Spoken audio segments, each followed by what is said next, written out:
Hey, kids, it's the Matt Murphy Radio Show underway for another day on Supertalk 99.7 WTN. May I be the first to say a good afternoon. It's 12:04. Let's get the pleasantries out of the way, shall we? We'll get into the meat and potatoes of the show. It is Thursday, as mentioned, February the 8th, 2024. At least that's what my calendar says. It is episode 507 of the Matt Murphy Radio portion of the broadcast day on Supertalk 99.7 WTN. I cannot tell you how pleased I am to spend a part of my day with you. Thank you so much for doing the same, spending a part of your day with us. You may communicate with the show any way of your choosing, and we appreciate it when you do that. You can listen passively for the full 3 hours or 5 minutes, whatever you give us. But if you want to communicate, here's the ways to do it. 615-737-9986. That's the telephone number. I give it often and as quickly as possible just to keep you on your toes. That is also our super text line, and you're invited to utilize that. A lot of folks utilizing the super text as opposed to the phone line nowadays, and I get it. You can also communicate via Twitter, a lot of different social media spaces. I'm on the X machine at Matt Murphy Show, and we do a lot off air during the 21 hours that we're not on the airwaves on the Twitter sphere, and you're invited to be a part of that. You can also carry us wherever you go, participate by taking us into, your places of business or your homes or your automobiles. Do so by dialing us up on the radio dial, 99.7 FM. You can find us on internet streaming platforms, whatever platform you utilize to stream music or information. You can utilize to stream Supertalk 99.7 WTN. You can download our app, and you can also watch us on Supertalk TV. Supertalk TV is up and running on YouTube, Facebook, Twitter, Twitch. Bel K does not participate on Supertalk Television with regard to his head or his face, but he does participate in as much as he offers the title of every day's show. And today's episode, 507, is entitled Matt Murphy Show. Hey, look who came to work today. I did. Libertarian lunch, noon to 3. Mushrooms. I told Bel. I'm going to give a full report on this stuff that was delivered to my house earlier today. You know how you're on social media and for whatever reason you're getting these advertisements about, that's what advertising is, right? Making me aware of something that I was heretofore unaware of. And I was on social media the other day. I guess I was on Facebook, and there was an advertisement for something called Little Saints, and I didn't understand what it was. It is a non-alcoholic beverage that has magic mushrooms in it. So, okay. I'll try that. Sure. I was more curious than anything if they would flag it as incoming into the state. Like, were there regulations over whether or not it could come into the state?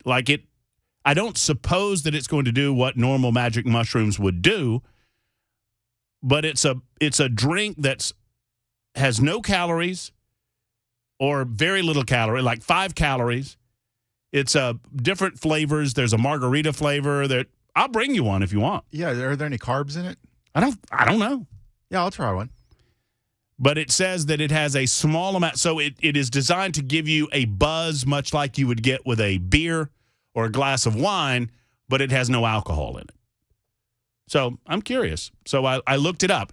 Well, I tell Bel this story when I come in today, and, of course, he includes it on the episode title. So there you go. Episode 507, up and running. A quick personal note, and then we'll get into some of the news of the day. A heartfelt thank. Let me tell you something. When we like to pretend that we don't, but when you are in the public eye, for the most part, you're receiving a regular and constant barrage of either affirmative or negative affirmation or negative response, right? You're getting a lot of the fringe response or emotion to the news that we present on a regular basis. So you have a regular barrage of people that are affirming you, and you have a regular barrage of people that want you to die and burn in a fiery pit of hell. And there's not a lot of in between. And that's fine. I am blessed. I am absolutely blessed to be able to do what I do on a daily basis. And I try to remind you of that. I understand that I have an opportunity to do something that I absolutely love. And love is the most important thing that you can give in your life. And the second most important is what you offer as a career. And if you can combine love and your career path, then you have something really special. And I think we have something really special. I hope you feel the same way. Typically, the engagement that we have on a regular basis is about stuff, whether it's about school choice. We'll get into that in a moment. Interviews with Heidi Campbell or whatever. My position on this, that, or the other thing, us disagreeing on Bud Light, whatever it might be. We are talking about issues or matters or ideologies. And I have to tell you how wonderful and emotional and touching it is that I heard from so many of you over the last couple of days. You're very, very kind. It reminded me, I think I've told this story in the past, back during COVID, everybody was getting furloughed or laid off. And in the midst of COVID in 2020, our company decided, in an effort to not have to fire people, that they would force week-long furloughs on us. And it was done in the spirit of, look, we need to do this to try in a cost-saving measure in order to protect as many jobs as we possibly can. And I got it. I was the program director at the time of the radio station, and we were in the midst of the George Floyd protests when I had to take my week off. And, I mean, you guys were there. You remember how contentious it was during that summer of 2020. Well, I took a week and got on my motorcycle and rode around the state of Alabama and points beyond, and I got my feet dirty in the real America. And I try to do this from time to time to remind myself that America does not begin and end on the Drudge Report or on Fox News or on the X Machine or on any other platform on social media. It begins and it ends in your hometown, at your front door, at your grocery store, where you interact with real people. And setting aside a lot of the politics of the day, obviously it's important to me, it's important to you. I fully believe that we have the ability to get America back on track, although sometimes I lose my confidence. And I share those times with you, just like I share the times with you where I believe we're on the right track. One of the things that I hope that we do a little bit differently than everyone else, I don't even hope it, I just naturally do it. I can't help it. It's the way that I'm going to do this show until they pull me off the radio, is that we're a big family, and I wear my emotions on my sleeve. So if we're having a good day, we're having a good day. If we're having a good time, we're having a good time. And if not, we're not. And toward that end, the family that is the Matt Murphy Show, and by extension, Super Talk 99.7 WTN, came to my assistance over the last couple of days, my family's assistance over the last couple of days after we announced that we had lost John Henry, my dog of a little over 11 years. He was a little over 13 years old. We had him about 11 years of that life. And it's just overwhelming. It's heartwarming. All of you folks are so wonderful and kind. I tried, after we talked about it Tuesday, and I told you guys that I would be off on Wednesday, I tried to respond to all of you, and I had no ability to do it. It was so overwhelming. There were so many nice letters and emails and texts on the super text line and all of that coming in that I did not have the ability to individually thank every one of you. And I'm sorry for that. And at the same time, I say to you now, thank you so much. We're all in this together. We're all in this together. And one of the things that unites us is our common humanity and our common recognition that everything that happens on this earth it's temporary. All of it. For all of us. For all God's creatures. And as I said And if you've not caught my Facebook post, go and read it. It's really, really long. It was much longer than I thought it should be, but it says what I want to say about John Henry and what he meant to my family and what all of us feel about our pets or our dogs or whatever, extended family members. But I truly believe that regardless of one's faith, that you leave behind portions of yourself based on those lives that you touch on this earth. And you don't have to be a human to touch a life. And so in that sense, we don't die, we live on. And in that sense, you take solace when you lose a loved one, regardless, once again, of your faith. I mean, obviously, people of faith believe that they will see their loved ones, their pets, et cetera, again. But regardless of that, that individual lives on forever in the lives that you enjoy and in the impressions and in those moments of time that you'll leave for your circle of friends and your family members and those loved ones that you'll leave behind when you leave this earth. It is the cycle of life. And I deeply, deeply appreciate all of your kind words, condolences over the last 24 to 48 hours. Thank you so much. I appreciate that. Now, on to yelling and screaming about politics, because we've got a lot of yelling and screaming to do. There is a deal going on at the United States Supreme Court today that I'm sure you've heard about. The court has already heard oral arguments, spent about 90 minutes listening to oral arguments regarding whether or not Donald Trump can be kicked off the ballot in Colorado. The United States Supreme Court heard those arguments this morning as to whether or not the former president should be removed from Colorado's primary ballot under the 14th Amendment for, quote, insurrection, for what is claimed to be the incitement of a riot on January 6th at the United States Capitol. I could play you the clip where Donald Trump says peacefully and patriotically. I could play you the clip where he says we want all legally cast electors to be counted and only those that are legally cast. I could play you all of that, but you've already heard all of that. I will say this, that I do not know of a way, and I do not know that we live in a country where the United States Supreme Court will determine the outcome of the presidential elections. That is not what they are there for, and they understand that. Even the liberals. And even the liberal members of the court this morning seemed rather concerned, and there is a danger, and my good friend Jay St. Clair has taught me this danger over the years. There's a danger in trying to figure out where members of the court are based on the questions they ask. At the same time, this does not look good, nor should it, for those who would like to see Donald Trump kept off the Colorado ballot. That is up to the voters of the state of Colorado. Donald Trump did not engage in any sort of formal insurrection along the lines of the United States Civil War. That is obvious to any reasonable person listening to this show. I don't care what your political affiliation is.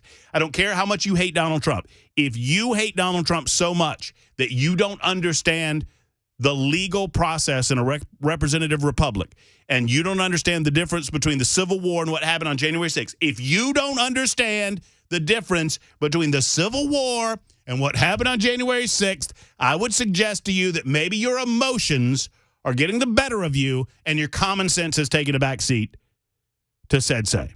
Okay? The High Court heard these arguments on whether Trump should be disqualified from the ballot.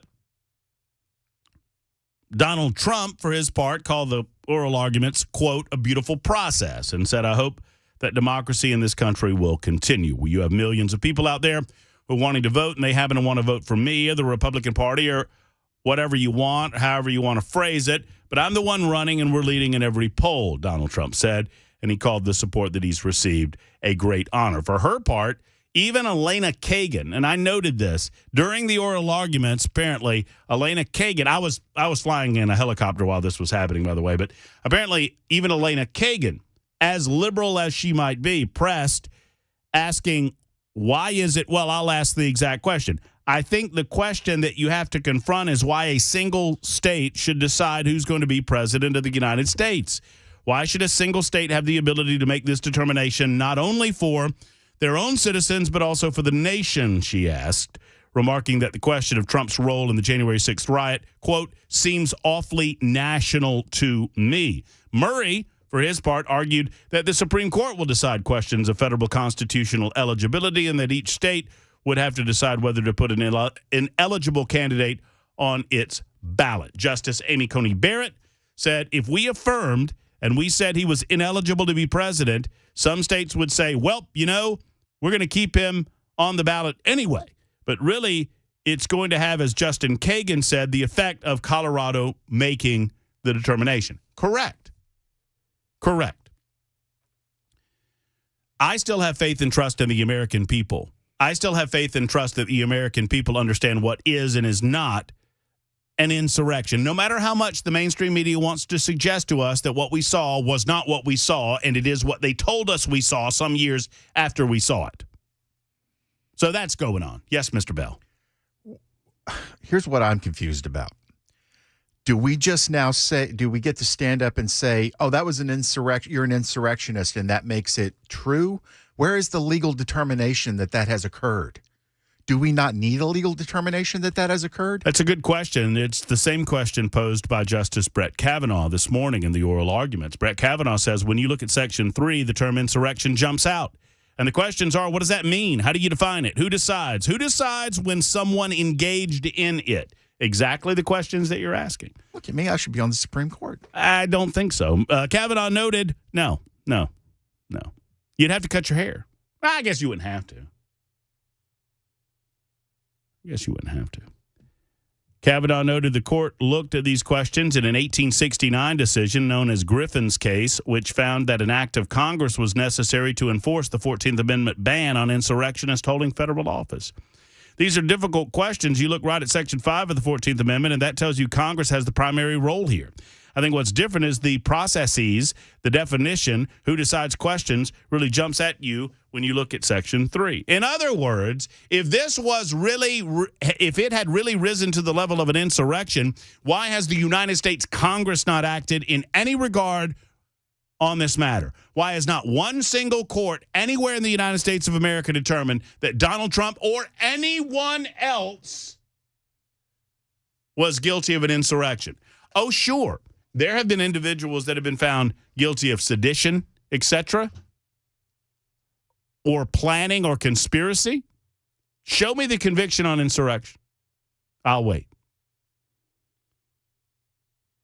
I think, and it's dangerous to do this, but I'll throw it out there, and if I'm wrong, I'm wrong. If I'm right, I'm right.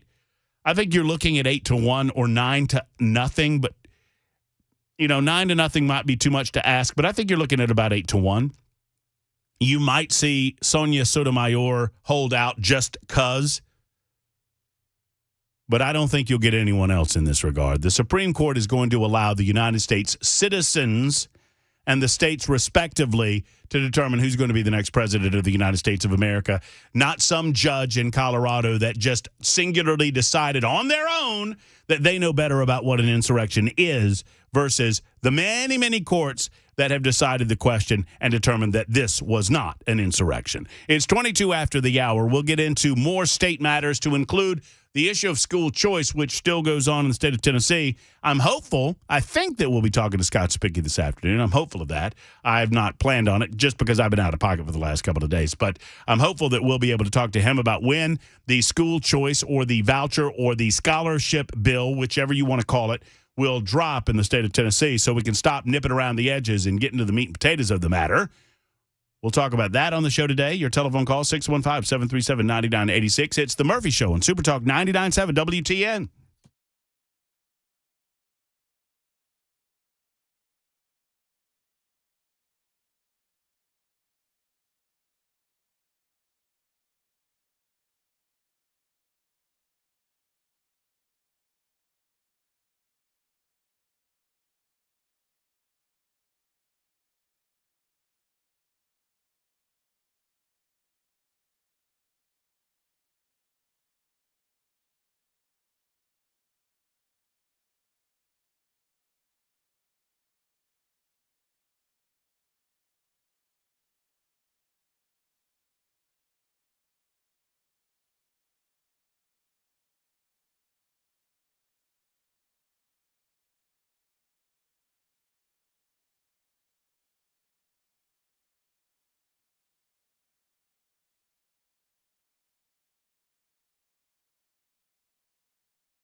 Hey, folks, Matt Murphy, Tennessee Men's Clinic wants to see you, gentlemen. They want to schedule an appointment with you to make sure that everything that's going on in your life is going on with the energetic levels that you've become accustomed to. Now, if you've noticed a loss of energy, if you don't have the impact that you used to have in the gym, perhaps you're just feeling sluggish and run down and you don't really understand why, have you thought about a visit to the Tennessee Men's Clinic? Now, sure, Tennessee Men's Clinic talks often about libido. They talk often about the drive of a sexual nature. I'll just be honest with you. But it's more than that. It's about feeling tired and grumpy. It's about noticing weight gain or loss of muscle mass. It's about noticing a decrease of energy, motivation, or drive. And if you're feeling these things, let's get our numbers checked to see if our levels are where they're supposed to be. And if not, they've got a solution for you. They've got a path of success to get your numbers where they need to be. They'll talk to you about it. They'll get a solution that's good for you, good for your family, and good for these guys, and they'll go after it, friends. Tennessee Men's Clinic, they've helped so many men in our area get back to the energy, motivation, and drive that they deserve, even in middle age and even in later years. It's all about making that appointment today at the Tennessee Men's Clinic. Go to TennesseeMen'sClinic.com. That's TennesseeMen'sClinic.com. Or 615-208-9090, 208-9090. Tell them Matt Murphy sent you to the one and only two locations, by the way, Midtown and Cool Springs. Tennessee Men's Clinic.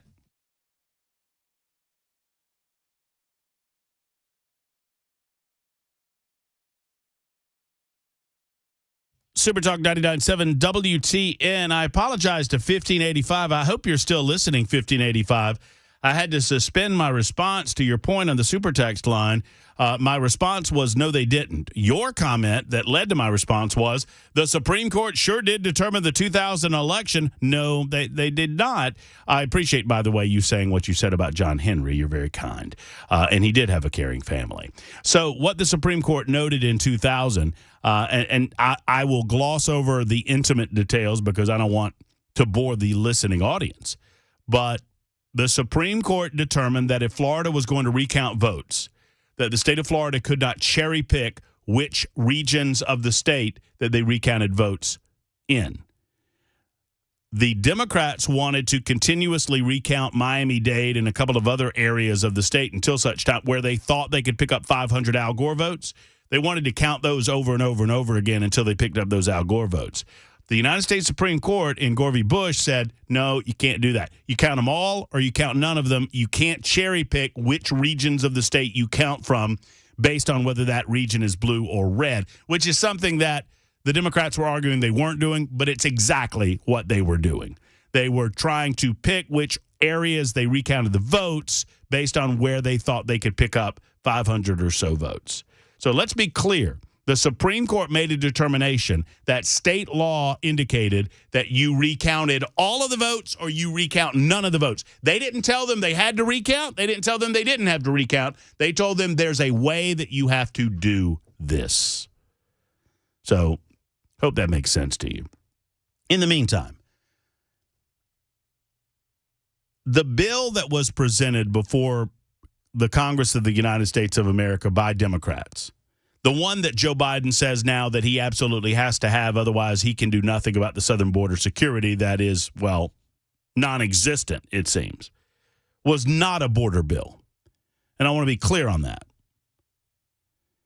It was not a border security bill. There is a border security bill in front of Congress, and I want to talk about that in a moment.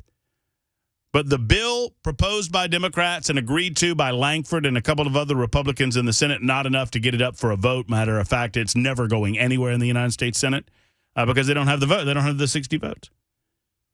That bill was never a border bill. And let's not confuse immigration policy and border policy. The Democrats want you to confuse those two things because they think it's the only way they win the political argument. When you talk about border security, they're actually trying to make the American people believe that it's the GOP that's soft on the southern border. That if not for the GOP, none of this would be happening. If not, Joe Biden went as far as to blame Donald Trump. I've got the clip, and we'll play it for you in just a moment. Also, I've got a great clip coming from Nikki Haley's celebration party in Nevada at the Nevada caucuses. That's on the way as well. It's 12:32 on Super Talk.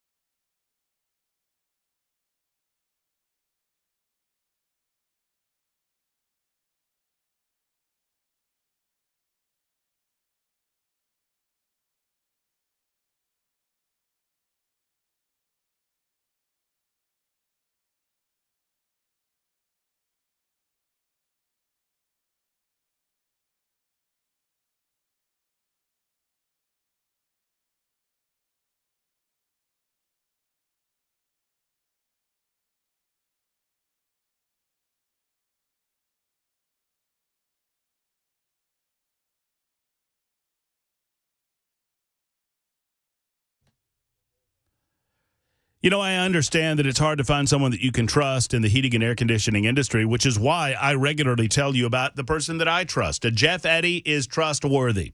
And take it from me, he's a guy that's going to tell you the truth when it comes to your heater or your air conditioner. He's going to tell you what you need to hear, and he's going to allow you to make a decision on your own with his careful guidance as to what the best next steps would be for you and your family. Now, if he can get you another year or so out of your unit, you probably want that, but he's going to be honest with you about where you are on it. He'll tell you, look, I can repair this, but there comes a time in the life of every unit where it's best if you make the decision to go ahead and get a new one. And when that comes, he's a diamond contractor with Mitsubishi Electric. He's an Elite Pro partner with Rheem, and he's not going to give you a song and dance. He's going to tell you the real deal about where you are on your heater right now. So if it's not running as it should, let's make the call that so many others have made to the trustworthy one, Jeff Eddy, and Efficient Heating and Cooling. EfficientHVAC.net. That's efficienthvac.net or 784-4424,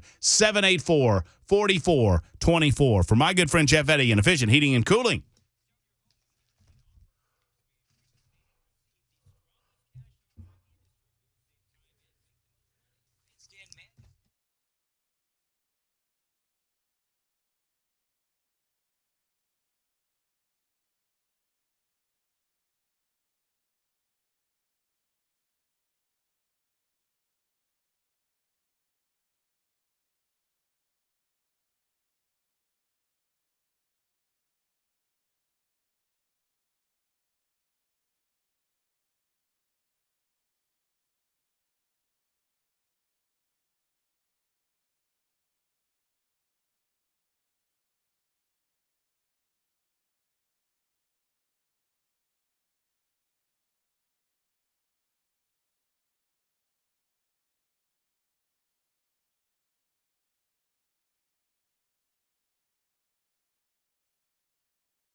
Super Talk 99.7 WTN, Matt Murphy, and you.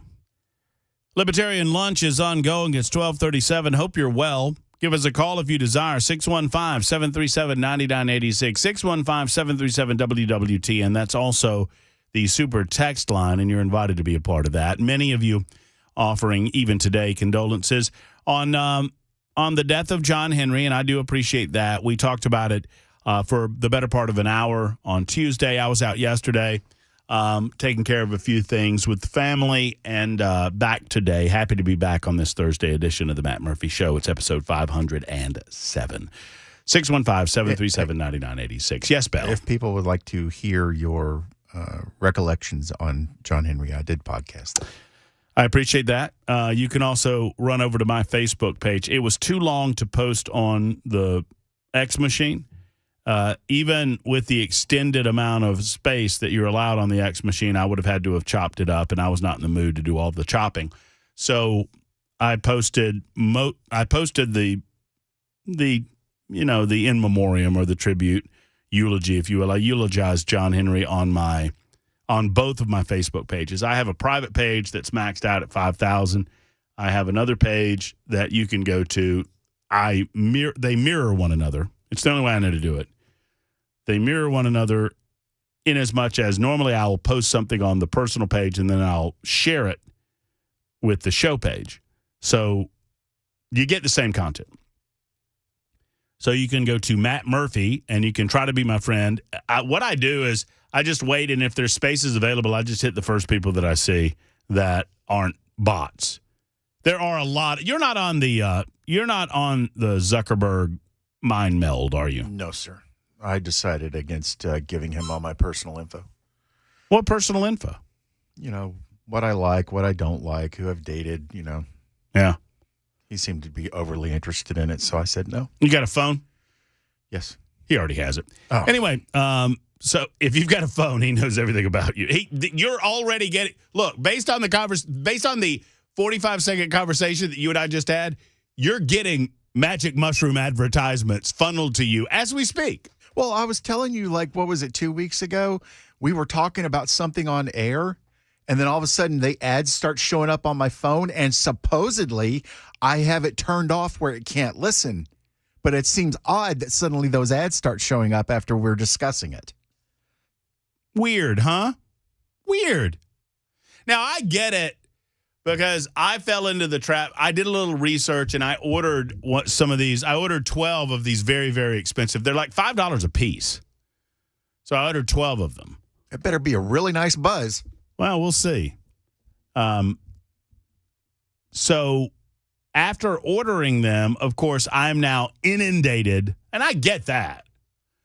If you search for something or order something, particularly, the ad campaigns are going to come fast and furious to your inbox or whatever. What I'm like you. What is disconcerting is when I don't touch a key on a keyboard and I have a conversation with someone, and minutes later there are advertisements about the conversation that I just had. I'm like, okay, these people are listening to me. Because there's a setup in Android where you can tell it, don't listen at all, and you have to literally push a button or hit an app and tell it, okay, now you can listen. What do you think it would take to degrid?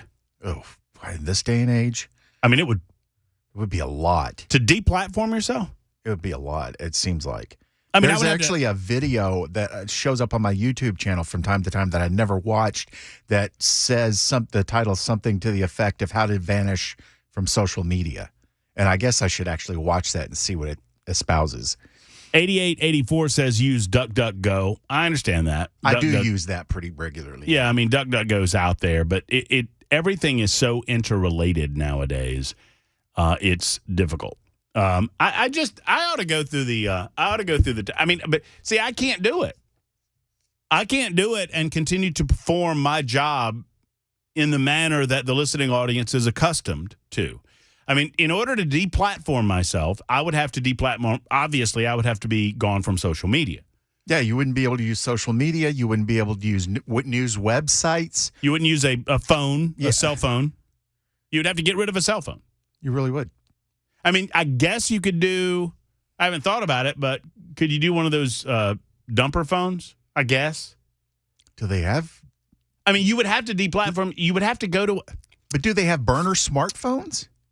No. I mean, no. Smartphones are over. So if you really wanted to deplatform yourself, you have to eliminate your presence on the web. You would have to eliminate your use of credit cards. You would have to eliminate. Yeah. You would have to go to a bankless system of cash-based transactions, because banks are all. Yep. They're totally ingrained in the web now. I don't know that the average person can really conceive of what it would take to truly deplatform yourself, to leave the grid, as they say. The last time I went to my bank was simply to complete my car loan. And in terms of money, how often do you carry cash on you? Not as often as I want to, but no, because I don't. I don't. Because it's so much easier. You got one card, whether it's you're using a credit card or you're using an ATM card, and it's just every time, swipe it, and you'd have to stop doing that 100%. You'd never be able to use your ATM card anymore. Yeah, you'd have to go to cash. And really, I like using cash, but because I hate banking, and people that are closest to me know how much I do hate going to a bank. I mean, I hate a bank. But I don't consider the ATM a bank, but I don't see ATMs as regularly as I used to. So I'm sorry, when I say ATM, I'm talking about using your debit card. So you go to Kroger and you're going to pay for your groceries. Well, then that's another source for them to use, for advertising. And now, see, I used to, and I don't like this. The stores have recognized that people have started using them as ATM dispensaries. And so now more and more of those self-service kiosks are cashless. I don't know if you've noticed. I have. Like you go to the Publix, and I used to get. That's how I would get my money. Mm-hmm. Go into the Publix, and it would say, "Hey, you want some cash back?" Go oh, through sure. Self checkout, and now they won't give you cash back. Not in the self. So you got to wait in the line, or you got to do the thing, or whatever, and then so now I'm left with no cash. 4200 said, "I tried to de-Google. Nope, it's in everything." That's what I'm talking about. Oh, if I can embarrass myself real quick, I switched over to DuckDuckGo because, it advertises, but the ads don't follow you. But here's how dumb I am in the moment. I was using DuckDuckGo through Chrome. So I finally realized my mistake and downloaded their actual browser. That's funny. I mean, you would have to, we're being told that they have, I love this conversation because it's spontaneous and I wasn't expecting it. I like that. You would have to go full. Grant writes in, and he's exactly right. You would have to go Swiss Family Robinson. Do you understand the levels that you would have to go to? I couldn't work here. If I wanted to deplatform myself, I mean, forget about doing the job. How do I get paid? Right? Yeah, because you would have to have direct deposit. You would have to have a bank account to get direct deposit. A bank account, you're on the grid with a bank account. Yep. Sorry. You have a debit card whether you want one or not. Sorry. It's all those stinking politicians that caused all this. There's no question. No question. It all goes back to the stupid, stinking, filthy politicians. Hey, Scott. It's a pick he just got. Oh, 5262 said Google's evil. That's correct. And 1380 is laughing over my pronunciation of that grocery store. That's what I call it. I call it the Publix. Maybe I'm mispronouncing it. I don't know. All right, real quick on the border bill. I'm fascinated with the idea of deplatforming. I love the idea of getting off the grid. I told this story of, and many of you have the name of the PBS show.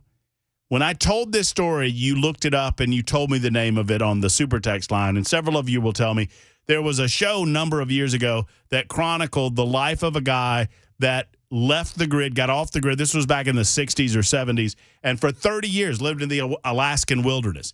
I think that the house that he built by hand with tools that he made by hand is now like a museum or something or another, where he built himself a cabin.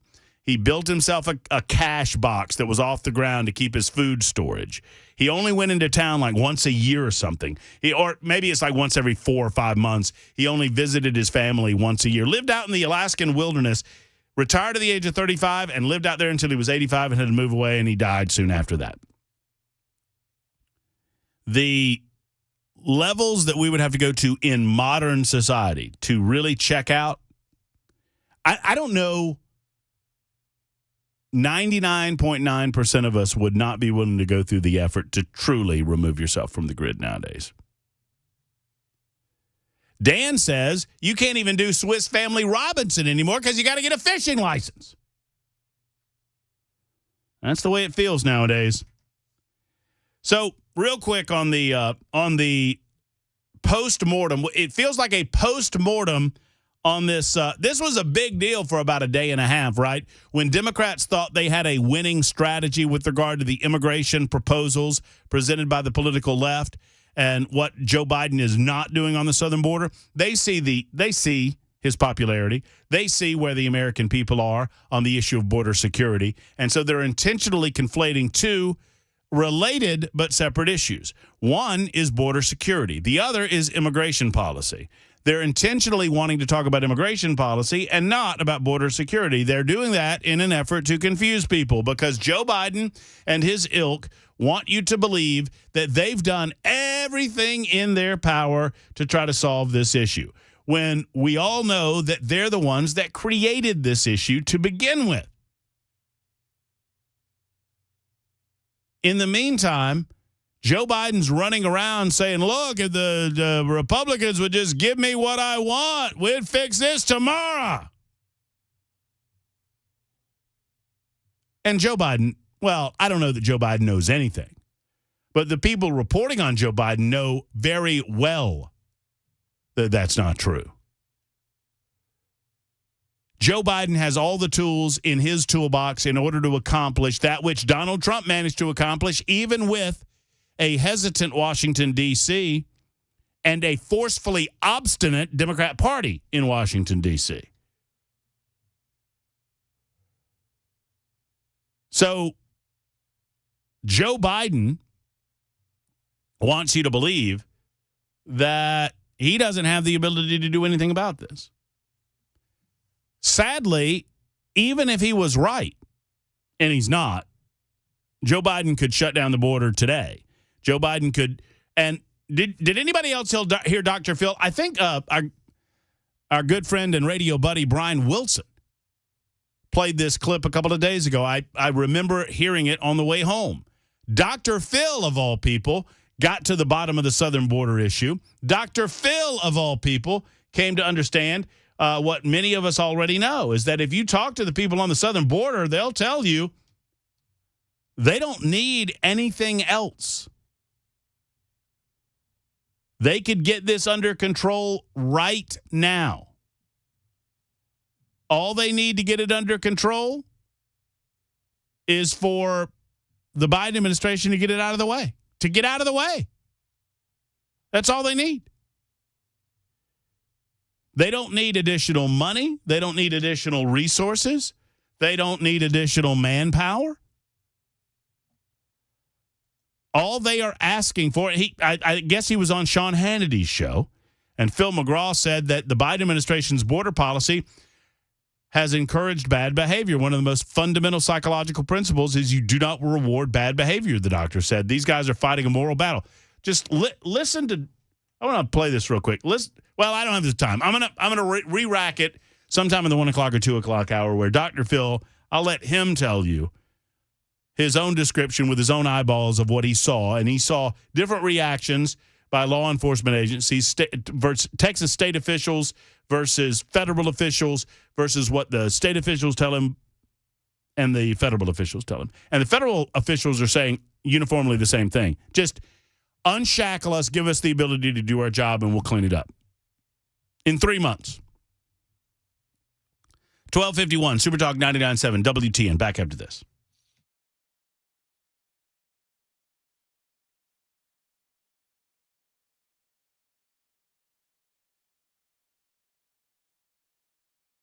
The Dr. Gill Center for Back, Neck, and Chronic Pain Relief is located in Franklin, Tennessee, and we'd love to see you down there. Within the sound of my voice, it is well worth the drive. Schedule that appointment today, and you'll feel better tomorrow or as soon as you make that appointment a reality. Friends, it's the simple fact that if you are feeling pain and you're popping pills for that pain and you're concerned about the amount of cover-up that you have to cover up the pain that you're experiencing, and you don't want to consider surgery and you don't want to go to the needle route, then call the Dr. Gill Center. What are you waiting on? So many people wait way too long to do this. The Dr. Gill Center for Back, Neck, and Chronic Pain Relief in Franklin's been treating people for well over 30 years. Dr. Gill started with a simple premise: chiropractic care that mattered. Chiropractic care that matters. Plus, he doesn't want you to cover things up with pills or shots. He wants to solve that pain at the root And he's been doing so for the last 30 years and has put together a team of physicians that can assist you. Now they've got the modern technology that they brought to the community, like spinal decompression, red light therapy, class 5 laser system, all available for you and all designed to reduce pain. So if it hurts in your hips and your back or your neck or your knee or wherever it hurts, let's get to the Dr. Gill Center for Back, Neck, and Chronic Pain Relief. Don't take a pill. Call Dr. Gill. That number, 615-882-4838, 882-4838 for the Dr. Gill Center for Back, Neck, and Chronic Pain Relief in Franklin.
A minute or so to go. We'll welcome in Scott Sapicki in the 1 o'clock hour to talk about the goings-on of the Tennessee General Assembly, where we are on the scholarship bill that we've much been talking about and we're anxiously anticipating. We'll do that coming up in just a couple of minutes. Also, there is an interesting bill presented by Representative Jody Barrett that I want to get into regarding making blocking a highway a felony as opposed to what it is currently in the state of Tennessee, and that is apparently a misdemeanor. Also, out in Nevada, none of the above beat Nikki Haley. We have audio from the Nikki Haley event where none of the above won. We're going to share some of that audio with you. Maybe I'll share that with Sapicki and get his reaction to it.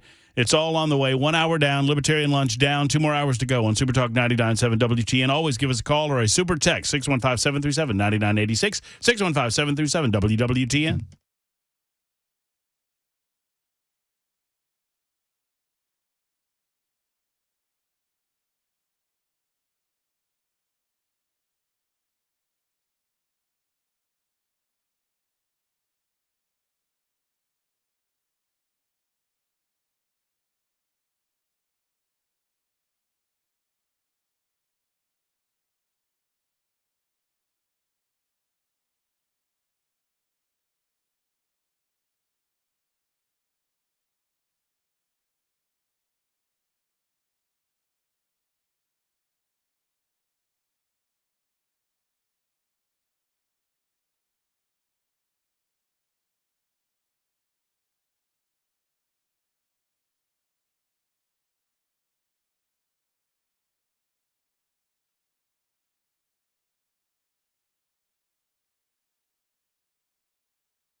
Super Talk 99.7 WTN. My name is Matt Murphy. It is 1:05, and I am so appreciative that you've decided to join us this afternoon. It is Thursday. Of course, you probably know that by now. February the 8th. Is this, I always get that. Was Elvis born in February or January? Is it January? I know he's born on the 8th. All I can ever remember is he died on August 16th. I know he died on August 16th. I remember that one because it's a week before my dad's birthday. But I always get it mixed up. Elvis, is it Elvis's birthday? It's called show prep. Thanks, Sapicki. Scott Sapicki is with us. He was born January 8th, not February 8th. So there you go. I show prepped it. Scott Sapicki is with us, Representative Sapicki. Maybe not for long. You know, I yell at politicians nowadays. Please. I'll be really cupcake for you. How's it going? Good. Try throwing me out, by the way. Good luck. I haven't thrown anybody out. You're going to need Mandis. In 6 days. I haven't thrown. I didn't even throw her out. I know. I simply. You know, in the movie with Sylvester Stallone, Demolition Man, when he's kind of off color with Sandra Bullock, and she stomps her foot and points to the door. That was you on Friday. No. You stomped your foot and pointed to the door. Let me correct the record from Friday. Senator Heidi Campbell asked to be on the show. She wanted to offer a defense of public schools or an attack on the school choice legislation that she's not read yet. And I accused her of being a hypocrite and a liar. I called her. I did it to her face. You did? And she said, I will not sit here and be called a liar. And I said, well, you can leave. And she said, what? And I said, as a matter of fact, I mean, I don't want to make anybody uncomfortable, but I'm not going to go back on my language because I think it was true. You owe me a new radio, by the way. Were you yelling at your radio? I was throwing it at the time when she was talking. Oh, wait. So you don't think that this school scholarship fund, as conceptualized by lawmakers in the state of Tennessee, is going to cost the state $800 million, Scott, like Heidi was suggesting last week? No, it will not. No, it will not. It's not a scam? It's not a scam. Apparently, it's not a scam, according to Sapicki. So let's back up and ask, where are we in the progression of – obviously, the governor talked about it the other night during the State of the State address. You were there. You've been working on it. You're a part of – is it fair to call you a part of that kind of the working group? The team that's working on this. Tell us where we are on this. So I will tell you this, first of all. When we craft and finally get this legislation before the public so you and others can look at it, I think you will see a piece of legislation that will become the model across the country on how we improve our public schools to the nth degree and then have an off-ramp for those parents that feel like their needs are still not being met, that want an alternative. I think the people of Tennessee will be extremely proud of the legislation that we're going to pass on education freedom. Freedom for all of our students, right? Freedom for our teachers to be able to do what they were paid to do when we went to school, to teach in the classroom. And we're pretty close. We're kind of writing legislation right now. I know what happened in the Senate, and it was just a hiccup. That was an old piece of legislation kind of from the 90,000-foot view of, hey, here's a general idea we're working on, and then we got to get with the teams over in the General Assembly and try to hang the meat on this bones. And so we're in that process right now. I would say if not by next week, Matt, probably the week after that, we will have the language that's going to be dropped in the House. I don't speak for the Senate. Jack Johnson or whoever come over can talk about their bill. But I think the bills will be different, and we will run our bills, and then we'll see if they have to go to committee. Senator Campbell, who accused me of attacking public schools and attacking teachers' unions, she actually said that I called teachers' unions evil, which was a lie. She completely misrepresents my position on it, and I think Democrats are intentionally misrepresenting the Republican Party's position on this issue. Mm-hmm. And you accurately described it. The idea is to offer parents opportunities to put tools in their toolbox. So if and when it is necessary for them to make different decisions regarding their child's education, they have the ability to do that. Mm-hmm. But the entire point of the legislation is to incentivize our public school systems and to give them the tools necessary where parents won't have to do that. They won't consider doing that because their school that they're zoned for is up to snuff, it's up to par, it's making the grade for their family and their kids. That's right. That's it. That is the legislation that we are working on crafting. We have seen other states that have made mistakes. We are not going to make those same mistakes. We are going to craft a bill that enables these public school classrooms to be what you and I and others in Tennessee, what we envision, right? Where learning is taking place, and the amount of testing to verify that maybe gets lessened, so that we're focusing more in the classroom on the day-to-day operations of learning, so we can get our students to get depth knowledge and understanding, not just be able to say what's 2 + 2 is, well, what are the other ways you can get to 4, right? 2 + 2 is 4. Well, give me another way. And that's where the depth knowledge and understanding comes for them, that they never forget what they learn. And that's how we're going to transform education, Matt. And once we do that in K through 12, then our focus will shift to higher ed.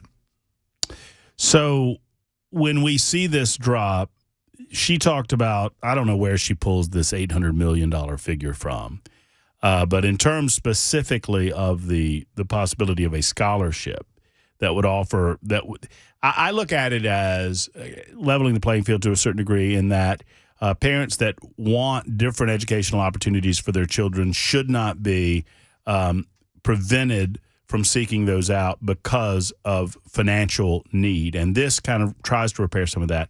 What do you expect the price tag, roughly speaking, will be? I don't suggest it'll be anywhere near $800 million. And where does that money come from? So there's the part of the 20,000 scholarships, right? 20,000 times $7,000 is $140 million. Put some administrative costs in there. Let's just say $150 million. Okay. So if that is all you're looking at, the price tag is $150 million. That's what it is. What we're looking at doing that is going to possibly cost some more monies, but as you'll see, is also saving some money that we're spending in education, allowing us to reallocate it maybe to better teacher salaries or teachers' assistants in K through 3. My gut feeling is the total might be, I don't know, 300, 400 million total investment in this bill. And where's the money coming from? We just went through the state of the state. I got my budget book. Since I've been up in the General Assembly, we have had roughly a $3.5 to $4 billion surplus every year. The only difference this year, Matt, is we don't have the $3 to $4 billion surplus. We are still able to fund everything we did last year. We have the money to do this. The governor will be very savvy with his finance people like Speaker Sexton and Lieutenant Governor McNally, and we will find this money through savings and also through reallocation, and we will be able to pay for this ongoing. And I think I just wish I could hit the time button here and speed up 2 weeks, that I could be sitting here going through you with the bill. And I promise you, when we drop this bill, I'm sure Speaker Sexton's probably going to want to come over and talk to you about it first. I'm sure he will. And I can come in behind and just kind of fill in the details, whatever's missing. What do you make of, and how do you respond to, it seems, the overarching allegations by Democrats, by those who are supportive of status quo with regard to public education? They seem to argue that it will be public money going to private schools, that it will be the wealthy somehow benefiting the wealthy, and they're going to leave the poor people behind. I'm just trying to work through some of these overarching allegations against those that are constructing the bill, and what your response would be to some of those. Let's start with this. These are just wealthy people wanting to use public money to send their kids to private school. That was the mistake that I believe that Arizona made. They just opened it up wide right away. And the object of this legislation, Matt, is to give opportunities for kids that are in troubled schools. Give those families the opportunity who want a better outcome for their kids. Give them that opportunity. So it's shifting kids from a bad environment to a good environment. So what you do is you just make it off of needs, right? You make the whole thing tiered off of needs base where everybody can apply for it. We have 20,000 scholarships, right? But we only have so much capacity. So we could have 80,000 people apply for this map, but we only have capacity for how many kids going into private schools. One of the big pushbacks we're getting right now, and in the House bill, I can feel very confident in telling you this, we've received letters from homeschool associations saying the magic words, leave us alone. So in the House bill, you'll probably see where we will write the homeschoolers out because they don't want to take part. They're scared to death of the government sticking their nose in their business. Well, I mean, it makes sense to me because when you're homeschooling, I'm certain that there is money. I mean, there's money involved in homeschooling your children, but there's a gray area about when a collection of homeschool students becomes almost a private school. And I would think that you would have to, in the legislation, distinguish between the two. And in doing so, you're going to put some floor-based regulations on who is eligible and who's not. Now, there are some that are going to criticize that. And you're leading right to where my next question was going, and that is, what assurances do you have of people who are involved in private education? And you kind of just answered the homeschool piece, but that this will not lead to more government control over the private educational experience. Yeah, I think that as a return on our investment in education, right? If we have let's say hypothetically, we have Matt Murphy who's in a public school and the parents want to send him to MBA, right? And MBA says, yes, we will take Matt Murphy to come over here and he could be one of our students. For our return on investment, I think what you'll probably see is some kind of language that says, okay, MBA, if you take Matt Murphy coming from a public school, you keep your same curriculum, your textbooks, the way you operate, but do me a favor, just send me how Matt's doing in school so I can make sure he's on an upward trajectory. That I can verify that, hey, Matt's in a better spot and he's doing a lot better. And the entire legislation is working. That's it. So we know, and then have the Department of Education put that information together on us, and we can say, hey, here's where the kids started in public school from last year, here's where their grades are. Now, I fully expect that when Matt goes from a failing public school to a high-performing private school, my grades are going down. That first year is going to be pretty tough on you. Yeah. What we're looking for is, do we get that bounce in year 2, right? Oh, look, he's starting to pick back to where he was. Year 3, now he's starting to excel, right? This is anybody who comes on the air or talks about, hey, look at the scores of the voucher bill, the kids are worse in year 1, they're being disingenuous with you. Because if they came from a failing public school doing terrible and they went to a private school and they were getting straight A's, my first phone call would be to the private school going, what are you doing over there? Right. Well, what's going on? Right. And so I think we can get the accountability we all want as taxpayers, because we're talking, right, $150 million. We want a return on our investment. And I will support no legislation that tells private schools how to educate, but I will support legislation that gives public schools more of the freedom and autonomy that the private schools have to turn them loose in the classroom. So how do you accomplish that? How do you eliminate some of the bureaucratic nonsense that exists in our public education system? You are very good at getting this bill out of me, aren't you? Well, I mean, you asked. I mean, I'm just asking the natural. Ask. I mean, I'm asking the natural question. Is this where I get thrown out? Well, no. You said, and I like the way you're thinking. It's not a matter of putting the more burden on the private sector. It's eliminating some of the burden at the local level on the public sector and letting good teachers and good principals teach and administer the teaching of students. So how do we do that? So you and I, we've had a relationship for a while now. Yeah. In the public schools, one of the complaints we get is too much testing. So if I reduce the amount of testing, I free up time, right? The other complaint we get is we're doing so many different evaluations on these kids, repetitive evaluations over and over and over, which takes away time to teach, right? And then we do things in the classroom for reporting data for the teacher's licensure, right? Or for evaluations of how a teacher's doing in a classroom. Everything that we're talking about right there, if we can reduce those, we create time in the classroom for the teacher to teach, right? If you look at the private schools, one of the things, if you go to a private school, and I've been all over the state, the one thing the private school teachers are doing most of the day, Matt, is teaching. If you sit there in front of kids and you ask, we can put 100 teachers in front of this microphone.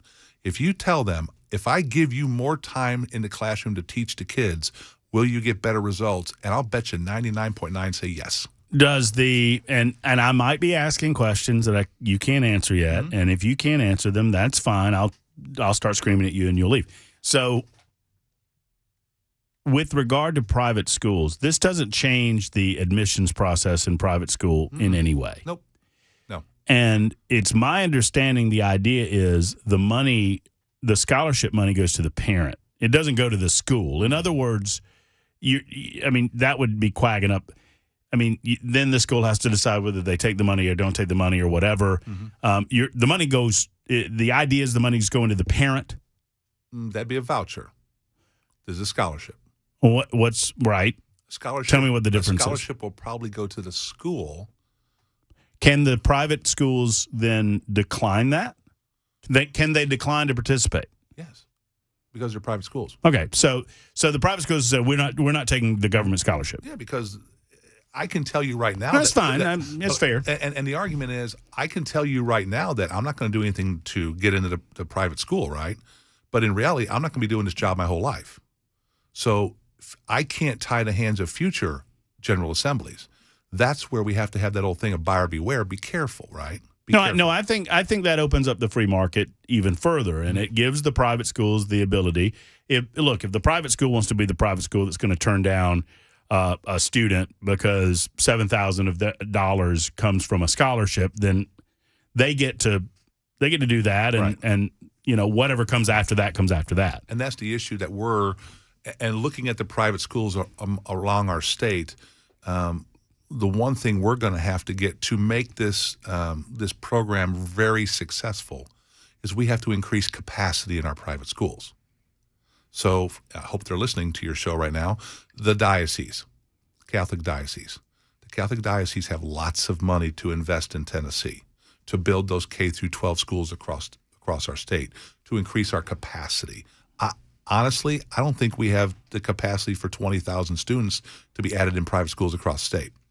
Well, it feels like you're trying to do, and I'm not trying to be a Pollyanna here, the devil's in the bill, but it feels like you're trying to do two things simultaneously. You're trying to offer parents the opportunity, the best opportunities that you possibly can for the future education of their children. At the same time, you want to make public school such a honeypot that they don't want to go anywhere else. Yeah. And that's great. Because the same educational opportunities are balanced in each place. Will you answer a couple of listener questions on this? Sure. All right, so we'll get to those in just a moment. Jamie, hang in there. Mickey, you too. If you have a question for Scott, I'd love to hear from you. Yeah, I read this bill. I didn't see any of this stuff in there. How much you pay him? Sorry. That's a callback. Ouch. You need to go to commercial Heidi, on that one. Yeah, well, Heidi was I don't know if she knew that I know what a placeholder is, but apparently she was pretending that she did not. Can I say one thing about Heidi? Sure. She's a nice lady. Yes, she is. She's a sweet woman. She has a big heart. But come on. You can't come in here and say that stuff when she knows she hasn't seen the bill, because I know she knows she hasn't read the bill. Because I know there's a team in the Senate working on a bill too. And that's what annoyed me about Heidi. And for those who haven't heard it, go listen to the interview. Yes, I was mean to her toward the end, because not only does she know that she hasn't read it, she knows that I know that she hasn't read it, yet she sits here on the radio and says that she has. Correct. Which is ludicrous. So it's 23 after the hour. We'll be back with your calls and your thoughts on the scholarship fund in a moment with Representative Scott Spickey on Super Talk 99.7 WTN.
Super Talk 99.7 WTN.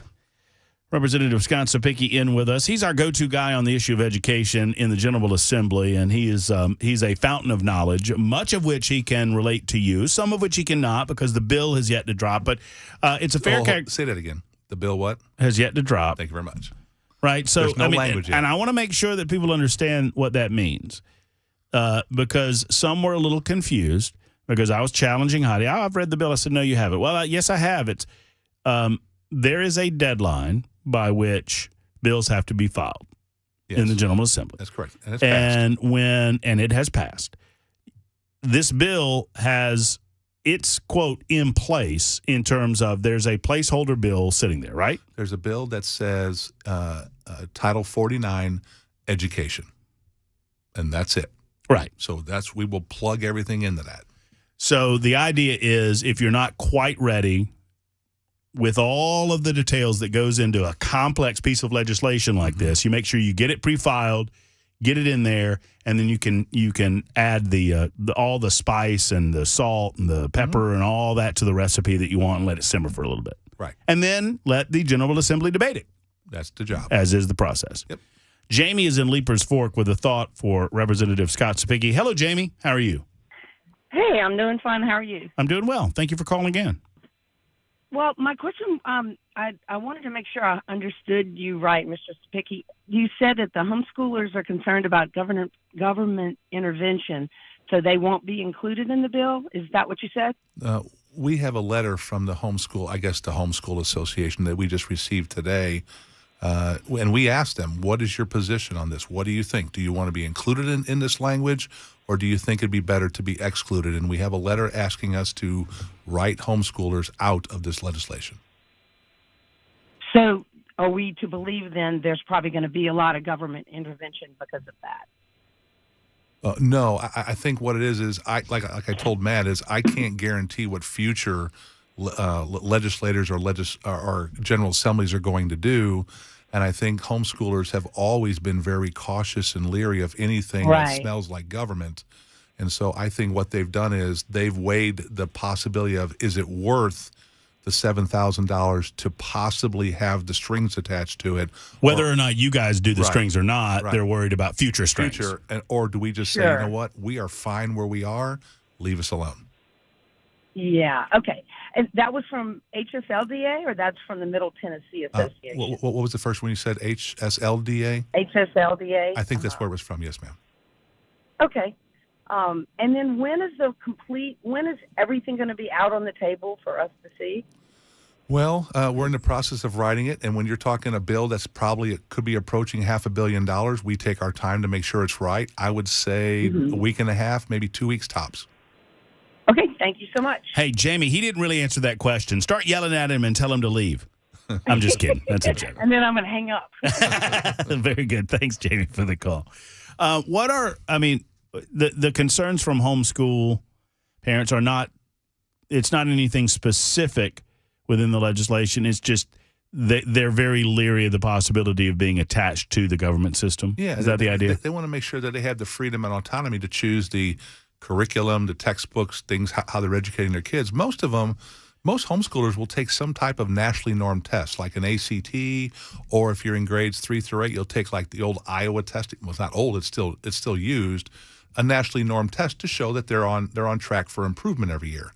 The homeschoolers don't want us dictating what their curriculum is going to be, what textbooks they have to use, what they have to teach, how they have to teach it, reporting. It's just they're a homeschooler. Is the state dictating that to private schools? No. Okay. There's certain things in code right now. It's a little bit different. Yeah, it's a little bit different. So it feels like homeschoolers don't necessarily want to be treated like private schools with regard to the relationship with the state. Right. Which is shallow to begin with. They just want to make sure that we don't reach into their life and start telling them how to teach. That makes sense. Because that's why they're homeschoolers. That's right. Because if they were okay with the government education, where would they be? They'd be in public schools. Mickey, we'll get to you in just a moment. 132 Super Talk 99.7 WTN. I'm going to lock the door and make sure Scott Cepicky doesn't leave because I have a couple of other questions unrelated to education to include this Jody Barrett bill. Have you seen this bill, the blocking the highway thing? I bet. Lock them up. Yeah, I bet you're Lock them up. Yeah. No. Or ship them to Arkansas. Give them hot chocolate. We'll be back in a minute.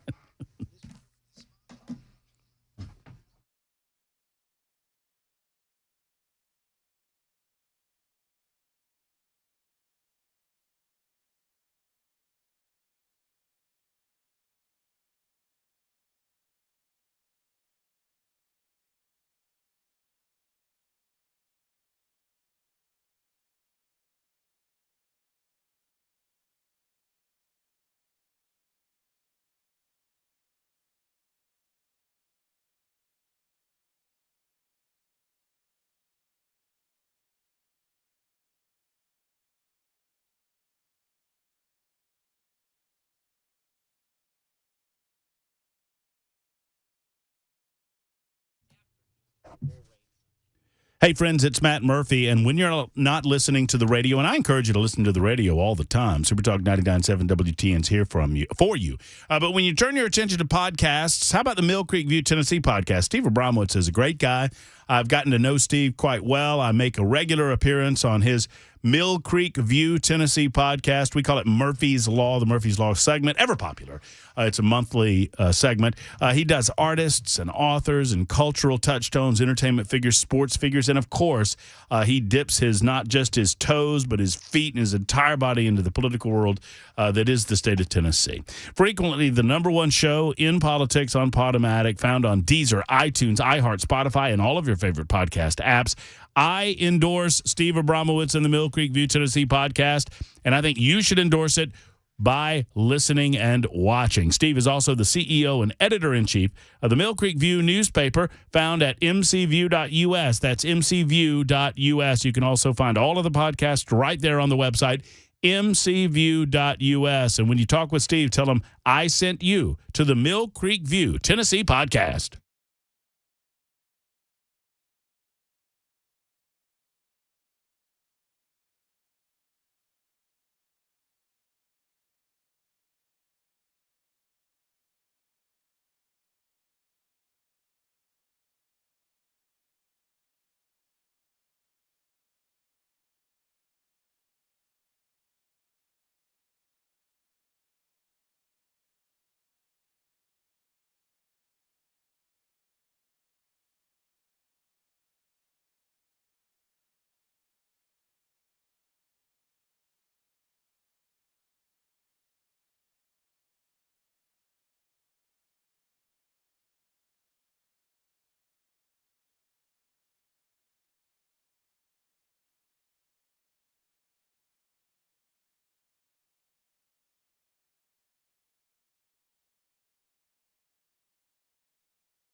I don't know that I support this. By the way, it's the Matt Murphy Show, Super Talk 99.7 WTN, 137, almost 138. You don't support it? I don't know that I support anything that's going on. Well, right first now. off, I'd like to apologize to Representative Sapicki for forgetting to do it off the top of the interview.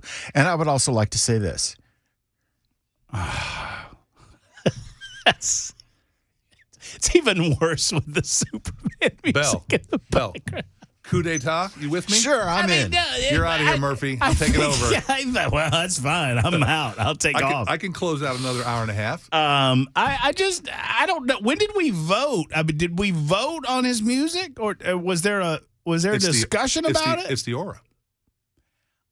You don't. We had a very long discussion. Unfortunately, you weren't invited. If we're going down the superhero road, I can think of a lot of super. You remember why am I using it? The Fantastic Why am I using Four? it?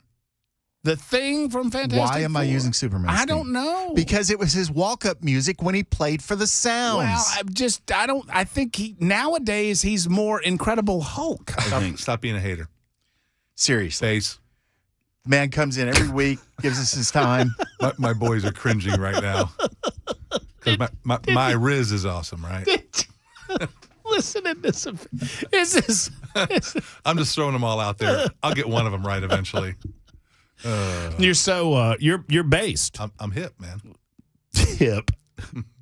If you say you're hip, you're not hip. Groovy. That's my wife telling me to stop talking. Yes, you should. You should probably listen to Mickey right now out of Watertown. Mickey's got a question or a thought on school choice. Hey, Mickey, how are you?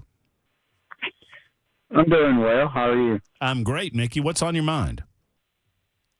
Okay. On the private school issue, as far as the state paying money, I think they ought to, if you're going to take a student that went to public school and put them in private school, they should be tested before they are allowed in. And the reason I'm saying this, I went to David Lipscomb. I also went to Ezell Harding. Private schools' curriculum is more intense than what is in the public school. So if you take a child that's in, say, 4th or 5th grade now and put them into a private school, I don't believe they will make it.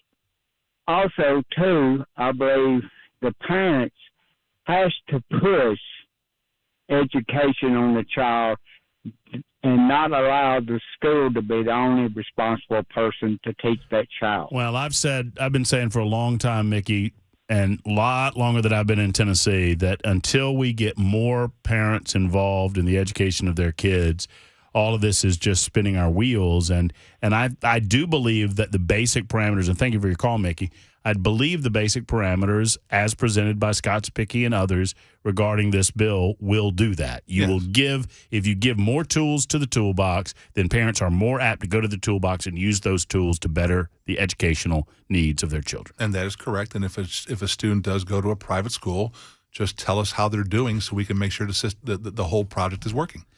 By the way, Bell, I take back everything I just said about the walk-up music, and here's why. A listener on the super text line reminded me that we get to call him Super Picky, which I think fits. Scott, it's amazing the simple little things It's that'll the little get him to things. do a 180 on something. It's a bird, it's a plane, it's Super Picky. Flip-flop, Murphy. That's right. I'm flopping on the issue. This a serious question, and this is a good one. This one comes up from time to time. How did the $7,000 figure come up? Now, I'm not holding you down on it, but that's the figure that we hear. Mm-hmm. A lot of parents say, "Well, my private school costs more than that." Blah blah blah blah blah. It's my understanding that the education of a child in the state of Tennessee is roughly $13,000, something along those lines. And my understanding of it's the idea is that it is basically the state's portion of that. So under the old education, the old ESA bill that this will be replacing, the stipend was a little bit more. We came up with the new TISA funding formula for the public schools. The base is about $6,500, and so they were trying to figure out some kind of meeting in the middle. And I believe the governor's staff has done some data and research with FNA and through different parts of the budget process that they've come up with $7,000 to be a fair representation of what it would kind of equate out for a student to leave. Now, remember, if they leave with the $7,000, but under the new TISA funding program, that student may be getting $12,000 to $13,000 for that public school to help them. Mm-hmm. So, but if you do it through a scholarship, some of the objections that some of the members have about illegals being able to take advantage of the scholarship, we believe we can write legislation because the public education is still available for, and you know about federal law, if they show up to school, I have to educate them, that we could prohibit people who are not U.S. citizens and residents of Tennessee from being prohibited from taking advantage of the scholarship. I want to give you an opportunity to clarify this because we had one super texter, 9250, who says, "Holy cow, kids do get tested when they go to private schools, homeschooled, or away from public. Those kids can make it. How dare he say that? I don't think that's what you were saying. I don't know what you mean. I think this was in reference to the feeling on the part of teachers that you've talked to that there's over-testing in the public education arena. No one is suggesting there's not testing in private education. Of course there is. No, it's the amount of testing. I'll give you, for instance, I just got a email this week from a teacher in 8th grade in a public school, and their students are taking 15 tests this year. My students and other students in private schools, I think they take 4. So if you're testing a student 15 times, right, that's pulling so much class time away from those teachers for education. What kind of results are we trying to get here? We're over-testing in our public schools. And I think if we can reduce the amount of testing in our public schools to mirror more of what we see in the homeschool atmosphere or the private school atmosphere, I think now we start to give our public school teachers what they've asked for from us and listen to. Give me more time in the day to teach my kids. So if we believe that, I mean, per the language that you've used today, that the possibility exists when we see this bill, I don't want to put words in your mouth. I don't want to say, Sapicki said the bill would say this, because that's not what you're saying. You're just throwing some things out there. That homeschoolers will be just kind of left alone. They have asked that they be left alone. At their request. We're good over here. Then that begs the question, how do you determine what is and is not a private school in terms of eligibility for the scholarships? And one of the things that we saw is to prevent these Matt Murphy School of Education from popping up, right, is... you've learned about my third-party venture. And Mac Murray's. It's called the Quad M's, Mac and Matt, Murphy and Maury. Yeah, Maury's is Cougar High, so we're going to stay away from that. But love it. No, it's just not called Cougar High. It's called Maury High. The Cougars are the mascot. Yeah, come on, Sapicki. Whatever. His reputation is well known on Broadway. We'll leave it at that. But where was I with this? We were talking about private admission, scholarship eligibility for private schools. And so some states have made the mistake of allowing all these pop-ups to happen all over the place. The accreditation process to be an accredited institution takes 3 years in the state of Tennessee. So there'll probably be something in there about, hey, you're going to have to exist or be in existence for 3 years to receive your accreditation so that we know you're a bona fide school. You have the data to show that you are educating your kids, and then we can start to get you qualified for the scholarship. Yeah, so that's a balance. You don't want to discourage more private schools from coming about as a result of the legislation. At the same time, you don't want these phony baloney schools trying to take advantage of the scholarships, pop up and then disappear. Right. So they have to demonstrate themselves, their worthiness. That's correct. For a number of years. Let's talk to Mark in McMinnville with a question for Scott Sapicki. You're on the Murphy Show, Mark. How are you? I'm all right, y'all. Doing well. What's on your mind? So I just came into this discussion about 15 minutes ago when I got off on lunch break, but do I understand that homeschoolers are being excluded from this? At their request, yes. At their request. Well, I happen to be a homeschooler, and I know several homeschooling families, and I mean, that wouldn't be our request. I mean, we pay thousands of dollars in taxes that go to the public schools, and then we pay thousands of dollars more for curriculum, and I don't understand why we can't be included in that at all. I mean, it costs a lot of money to buy curriculum, and we do it even if we can't hardly afford it because we want our kids to have a better education. And we pay, but we're still paying the taxes for people for the public school services that we're not even using. Mark, I understand I understand the frustration. Are you a part of any broader homeschool organization?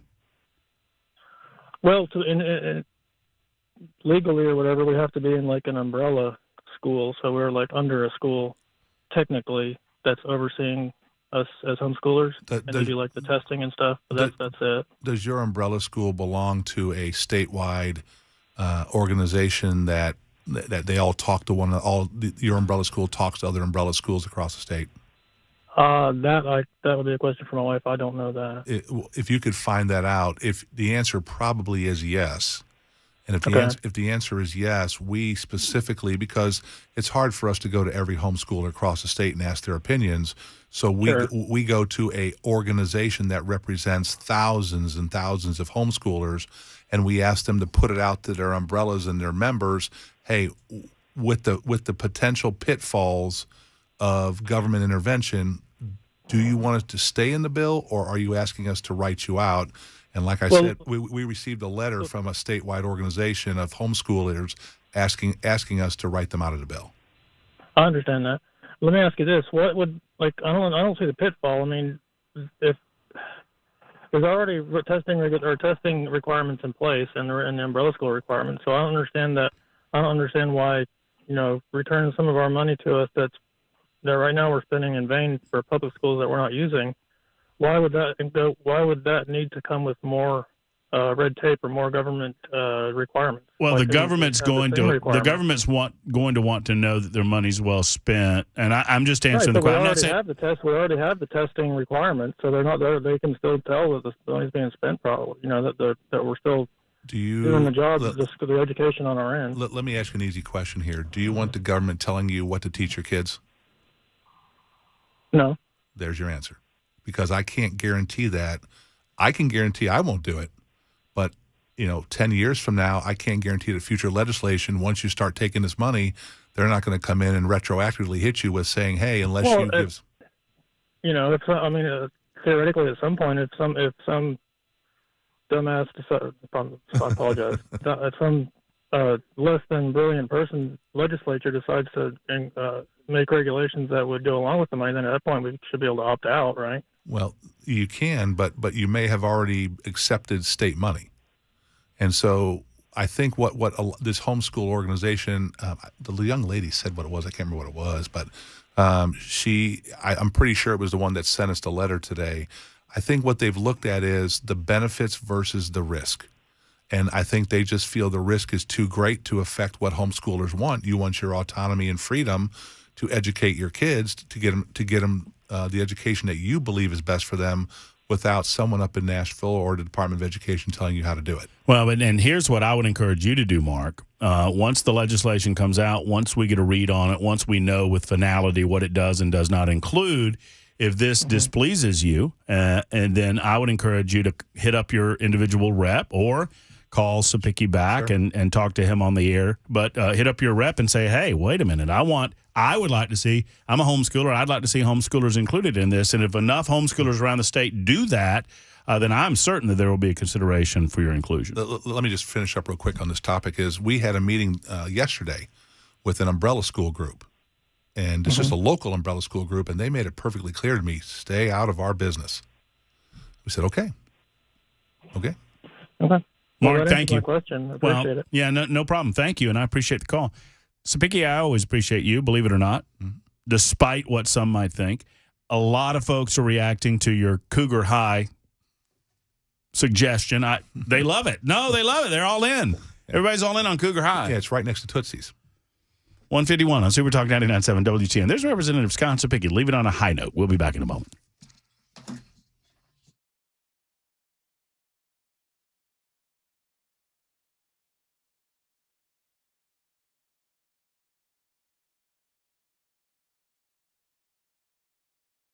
So I've been through my sleep study now. The Dr. Paas method of sleep study is so easy. Let's talk about it for a minute. It's the Sleep Apnea and TMJ Solution Center. Dr. Stephen Paas with 2 locations to serve you, one in Murfreesboro, the other in Brentwood. I went to the Brentwood location, sat down with Dr. Paas, talked with him about my sleep habits, and he said, we need to get you under a sleep study. We need to see if perhaps you have sleep apnea. And I am anxious because Dr. Paas just contacted me yesterday and said, hey, we've got some results for you.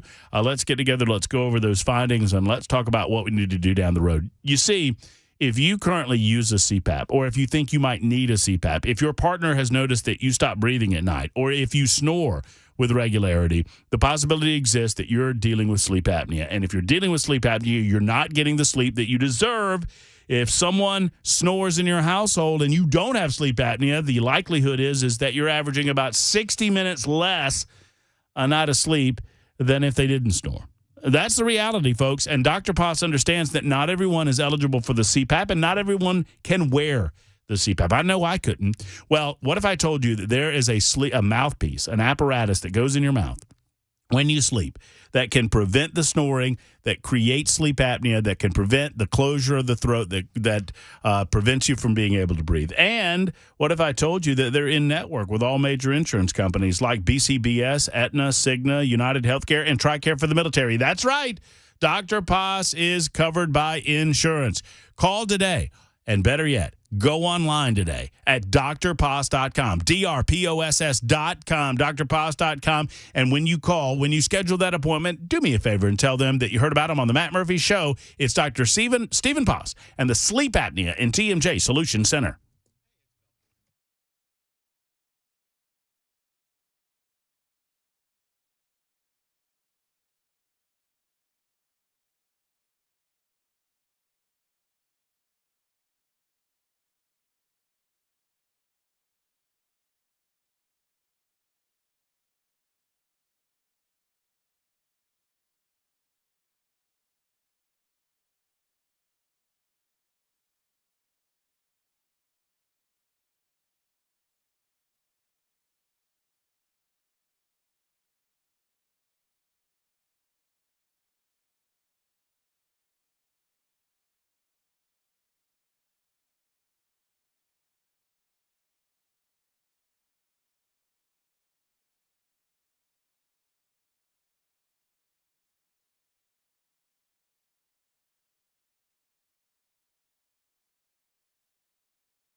2 o'clock, I'm Mac Maury with your top stories. Another gorgeous day in Music City, 65 degrees, a little bit of a breeze out there. Got a full forecast coming up. Taking a look at traffic, I-40 westbound is backed up majorly. This is around mile marker 252 and 251, and it started around 11:40. We know that because of a crash, and it's now being reported by the Tennessee Highway Patrol that it was a fatal crash. A boy died. Another child was injured in this rollover crash, caused both children to be thrown out into the roadway. Again, that crash happened around 11:40 today on I-40 West. One of the boys was struck by a tractor trailer. It's causing a backup on I-40 East now as well. The Supreme Court appears poised to strike down the ruling that Donald Trump should be kept off the ballot in Colorado because he violated the 14th Amendment's disqualification clause. Stephen Portnoy. Why should a single state? Liberal Justice Elena Kagan said she worried about a single state deciding who's eligible to be president. It's a point that was echoed by the court's conservatives. If Colorado... Chief Justice John Roberts said he's concerned about a tit-for-tat if Colorado's ruling stands. Surely there will be disqualification proceedings on the other side. Why would... Justice Ketanji Brown Jackson said she was troubled that Donald Trump's former office isn't specifically mentioned in the 14th Amendment. The president is not there. The NFL, Chiefs tight end Travis Kelce speaks in Las Vegas ahead of Super Bowl 58. He was asked if he thinks the Chiefs are in dynasty territory with a Super Bowl 58 win. I think it's been thrown around a lot, and obviously it being our third in 5 years, I think the number 3 is a big number in terms of dynasties and things like that. So hopefully we can get this thing, and you guys can start talking about dynasties. I'm trying to get this third ring, though. So that's a yes from Travis. That's the latest news. Weather's next. I'm Mac Maury, WTN News.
Hey, folks, it's Matt Murphy. Let me tell you for a moment about the world-famous Clock Store and their special that they have going on this month. Now, friends, the month of February is the month for, well, couples, for your spouse, your significant other, your loved ones. Well, are you thinking of flowers or candy? I mean, those are all well and good, and that's fine. But how about an out-of-the-box? How about an out-of-the-box of ammo idea from the world-famous Glock Store? How about a couples shooting session in a private room with a personal instructor?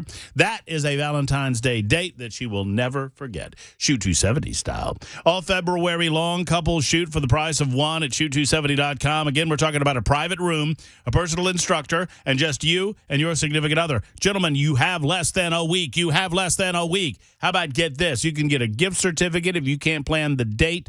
All you have to do is go by the world-famous Glock Store. Again, we're talking a private room, a personal instructor, you and your significant other. Just book a 2-person private shooting session at shoot270.com. Show up, have fun, and pay for one. That is the shooting rooms of shoot270.com. Just one of the many things offered by the world-famous Glock Store that you'll find nowhere else. Go to glockstore.com or shoot270.com and tell them Matt Murphy sent you, or better yet, stop by Elm Hill Pike on Air Lane Drive, the world-famous Glock Store.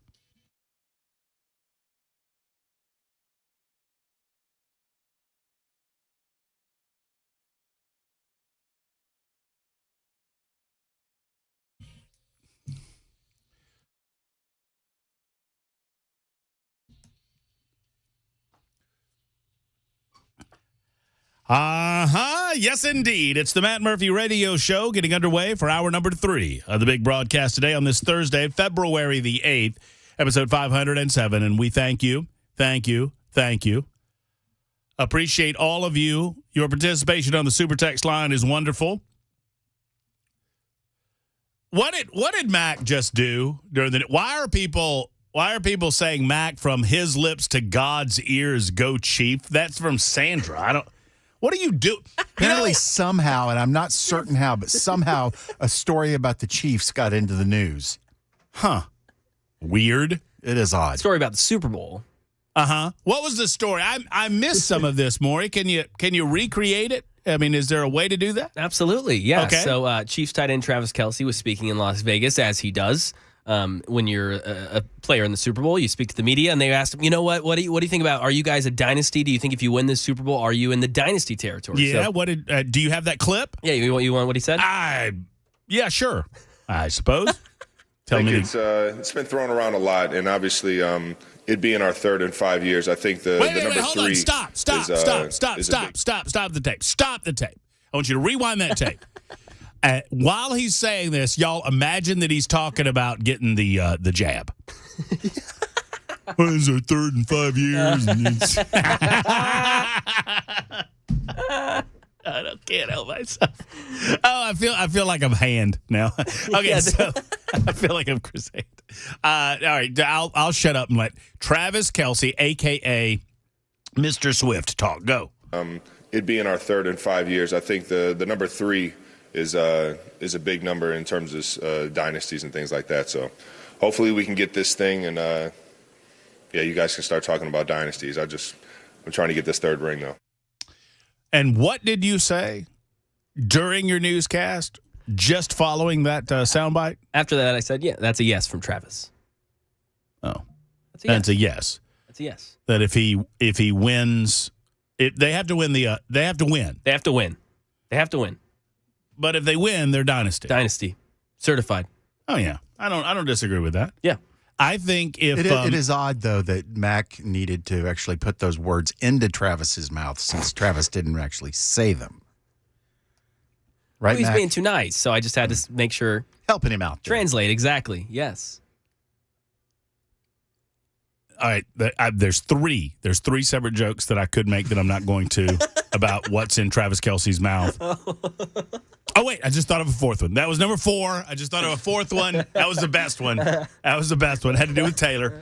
But we're not going to do that. We're not going to do that. We're going to, I can't help but think that the Chiefs are just going to absolutely destroy the 49ers. I don't know why. I'm trying to not think that, I know. Ugh.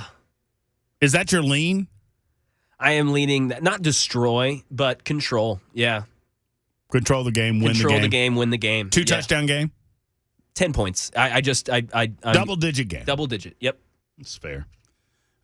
Well, I missed talking to you about it earlier in the week. I don't know if we talked about it on the air or not, but I don't know. I don't know if I'm rooting. I don't know if you're rooting yet. Yeah, I don't think you decided. For me, I sometimes I just allow these things to happen organically. I get that. But when I don't necessarily have a rooting interest, I can dispassionately observe something and say, well, I think the Chiefs, you have the best quarterback in football right now. For sure. He's the greatest quarterback currently of his generation. He's obviously transforming the game before our very eyes. I think he takes control of that moment, takes control of that game, and wins the contest. Now, whether I'll be rooting for him by the end depends on how many times he gets up after playing football and starts begging for a freaking flag. Oh, Revy, touch me. Give me a flag. Give me a flag. You just ran around for 14 seconds, infuriating the defense. You turned a 12-yard loss into a 4-yard gain, and somebody happened to touch you, and now you're demanding the 15. I hate you. I hate you, Patrick Mahomes. Go 49ers. What? There it is. What? Wait, what? What happened there? No, I can't take it personally anymore. The first time we were in the Super Bowl 4 years ago, I was like, come on, if you know me, you got to root for me. Come on, guys. But now even my good friends are like, sorry, man. I'm done. Man, a lot of people are saying go 49ers. I love fascinating. I love it. That's just fascinating. San Francisco is a crap hole. Yeah, why do we? Yeah, exactly. San Francisco is the butthole of America. Why are we rooting for San Francisco suddenly? A year ago. No, wait. That was Bell K that said literally. I didn't say literally. No, you said literally. He made it dirty. I didn't make it dirty. He made it dirty. A year ago, we were sitting at your house watching the Super Bowl, hoping the Eagles would win. And what did I say after the Chiefs won? You said Mac Maury would be an insufferable SOB for the rest of the year, or something like that. At least Mac's happy. That's what. That's very nice. That's what. And this year, I know it's got to be just because I'm around him so much. All I can think about is how can the 49ers possibly beat the Chiefs? Because all I hear from him is about how great the Chiefs are. I mean, this was a team that had Kaepernick on it. Yes. And his kneeling self and all of that. I mean, but they had the good sense to get rid of him. I don't know. Well, I will give you. No, this would be third in 4 years. Yeah. That's a dynasty. For sure. And when my Georgia Bulldogs win their third national championship in 4 years. That's a dynasty, That's baby. a dynasty, That's right? a dynasty. You're on the cusp of it. So I like where we're going with it. And you guys, it'd be 3 and 4 years, but 4 appearances, just like the Chiefs, too, which it adds. Even though you didn't win the first one, that's right. You're there every year. That's right. You're a part of it. Yeah, you're part of the playoff. But Yeah. I get it. All right, 211 Super Talk 99.7 WTN. We have some exclusive audio here on the Matt Murphy Show that I want to share with you that I would suggest half, if not less than half of the listening audience will understand, but we're going to play it anyway. So you may know or you may have heard that there was a vote taken in the state of Nevada with regard to the presidential contest. Nikki Haley did not fare so well. Well, so Nikki Haley lost to none of the above. Donald Trump was not on the ballot. Nikki Haley was. And while she says they chose not to participate in the process, she was beaten 2-1 by nobody. We have some exclusive audio from Nikki Haley's campaign in the aftermath of the vote out of Nevada earlier this week.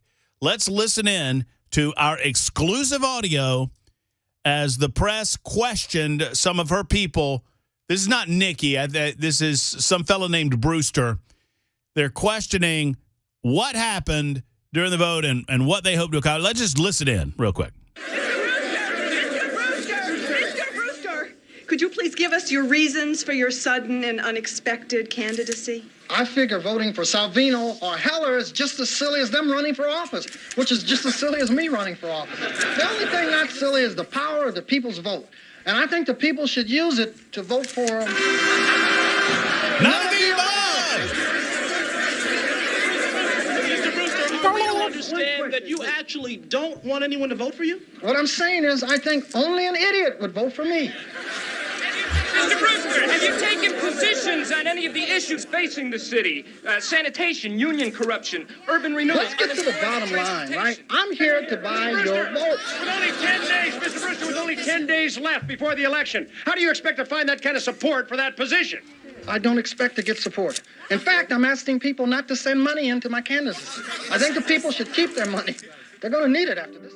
There it is. There's Brewster explaining that it's okay to vote for none of the above. Man, I loved that movie. It's actually, he's explaining it's preferable to vote for none of the above. It is more ridiculous to vote for one of these two scumbags. It is more ridiculous, the voters of Nevada decided, to vote for none of the above. Well, no, I'm sorry. Let's say it right. It's more ridiculous to vote for Nikki Haley than it would be to vote for nobody. Nikki Haley exists for no reason, unknown to anyone at this point in the presidential proceedings. Is this unprecedented? Of course it is. Donald Trump is unprecedented. Nikki Haley either wants to continue. Yes, Tim writes in, Nikki Haley just got Brewstered. That is exactly right. Nikki Haley was told that the people of Nevada would prefer that nobody win the election than her. That is brutal. Brutal. Oh, by the way, it's a closed system out there in Nevada, meaning these were Republican voters. Republican voters have decided And that's fine. It's their club. They get to decide. But conservatives and Republicans all across America, and yes, even libertarians like myself, would suggest that there is one and only choice. Only one choice do we believe will bring us back to some reasonable semblance of governmental responsibility and governmental control out of this election, and that choice is Donald Trump. And you can talk about dead politicians all you want. You can talk about seeing dead people all you want, Nikki. Bottom line is simple. They picked none of the above in Nevada. As sad as that sounds, nobody was better than you. Literally, nobody was better than you. Kathy said, Matt, I wonder when Brewster's Millions would come up. What a great film. I know it was on Cinemax or wherever it was being presented a lot during my childhood. Does everybody know? I bet easy pickings here, but I am almost 100% that Mac Morey's never seen Brewster's Millions.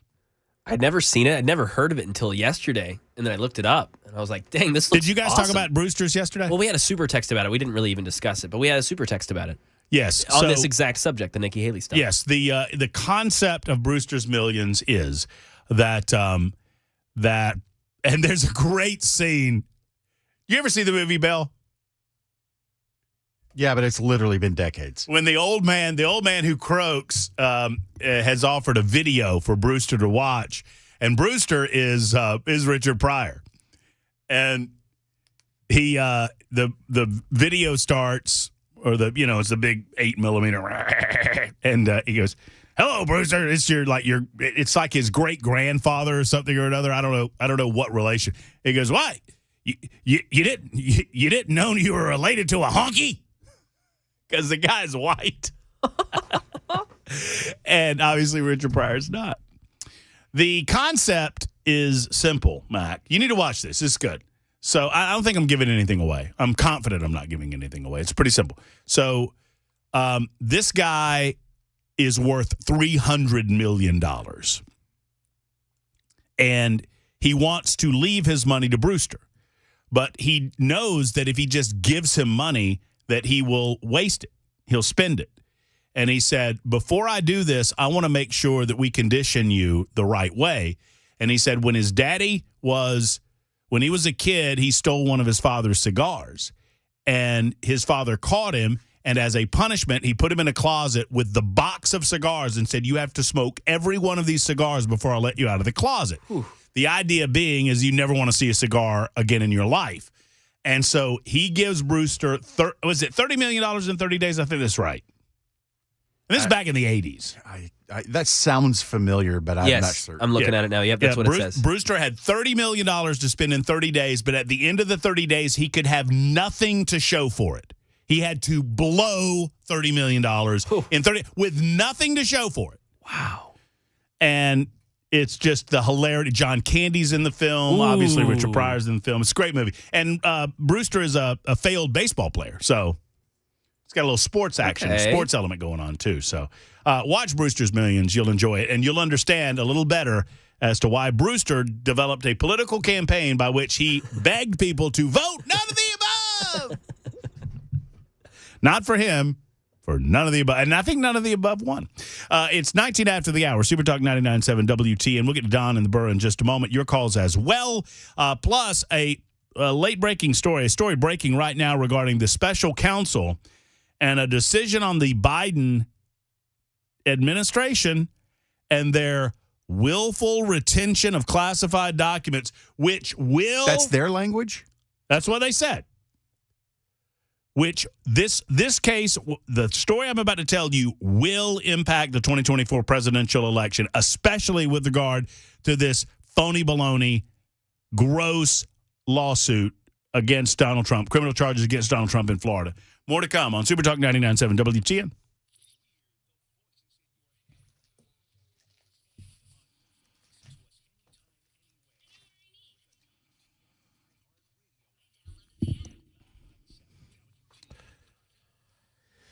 When it comes to large home repairs, you need a company that you can trust. You need a company that you can believe in when they tell you what has gone wrong and what it will cost to fix it. And that company is, when it comes to foundation repair, waterproofing, USS, United Structural Systems. Over and over and over again, you can read incredible testimonials on their website.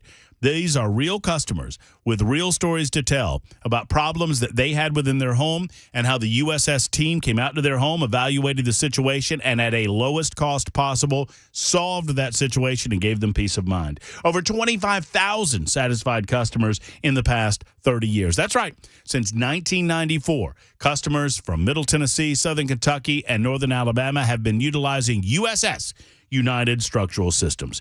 USS is based right here in Middle Tennessee. They're not going anywhere. They're part of our community. That's the wonderful thing about this company. They're who you want to repair the job in your home, in your basement, in your crawl space, or anywhere on your property. They can get it done with USS. Go to USSTN.com for more information. USSTN.com for more information, or give them a call and schedule an appointment today. 615-488-7855, 488-7855 for USS, United Structural Systems.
We got an update on President Biden's classified documents case, a new warning from U.S. intelligence concerning China and credit card balances. It's all at an all-time high. 2:30 Super Talk 99.7 WTN. Yeah, I might be jumping the gun on one of those teases there, McMorry. My apologies. But yes, we do have some additional information with regard to criminal charges that are possible against President Joe Biden for mishandling of classified documents. According to a report after a months-long investigation into the president's alleged improper retention of classified materials, we now have some information, and we now know what the outcome of this investigation will entail.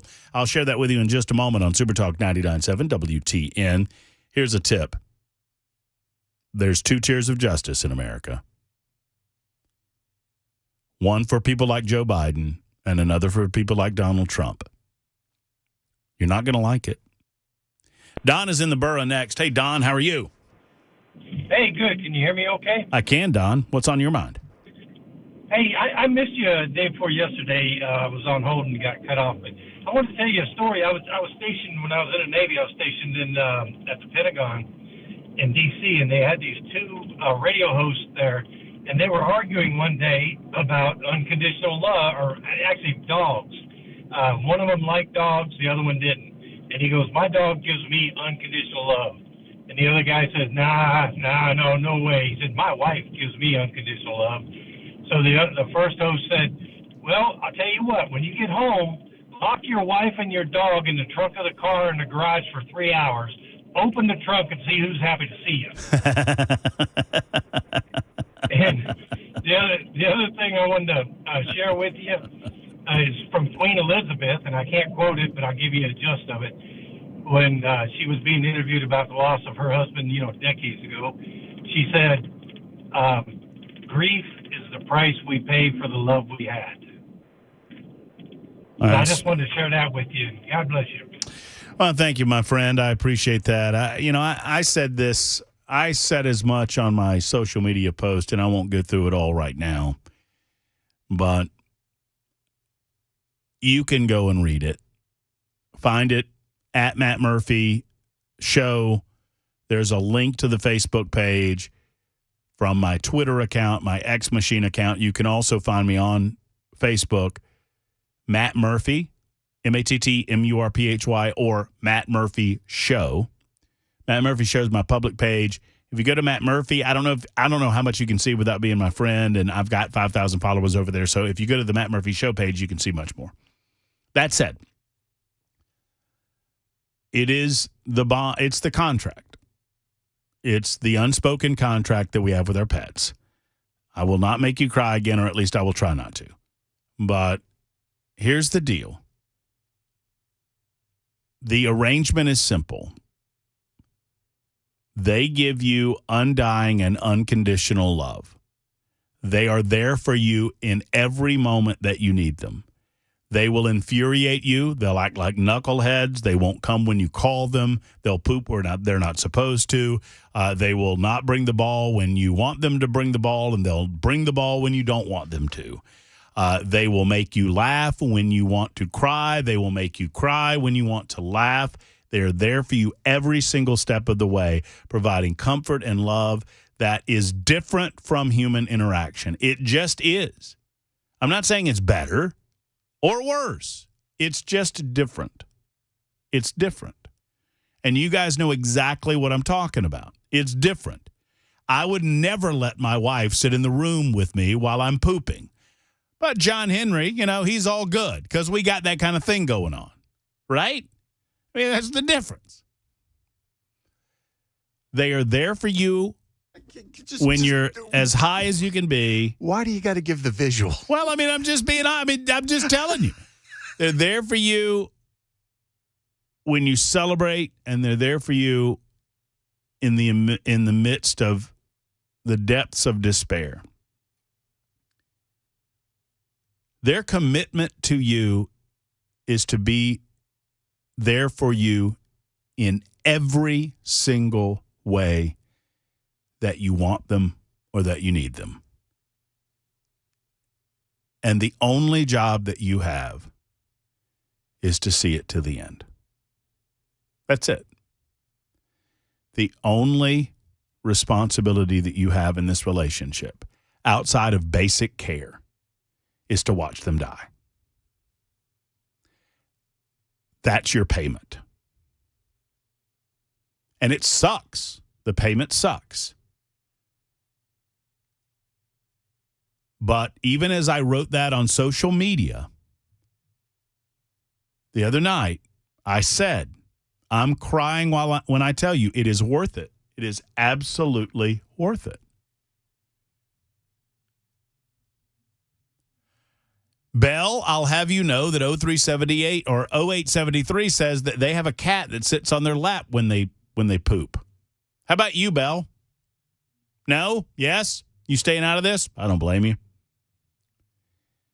Just there's a lengthy Facebook post that I have up that explains my feeling on all of this, and I don't want to get everybody emotional again on it. because we've got other things we got to get into. But that's the contract that we enter into. And there's a reason why we do it. There's a reason why we do it over and over again, because the feelings of unconditional love and that bond that is created through that contract entered into is unlike anything else in the world. It's 2:30 on Super Talk 99.7 WTN. I know that Mac Morey will do so, but I will fill you in on my thoughts on the charges that will not be made against the President of the United States. Special Counsel Robert Hur has spoken. And I don't know if that's the correct pronunciation, but I bet Mac Morey does. Here comes the news on Super Talk 99.7 WTN.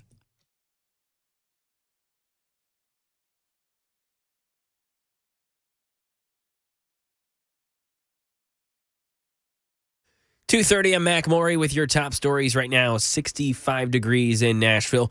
We got a weather forecast on the way in 2 minutes, and Interstate 40 around mile marker 252 still backed up. Got a crash there. The left shoulder is blocked, and that's a fatal crash.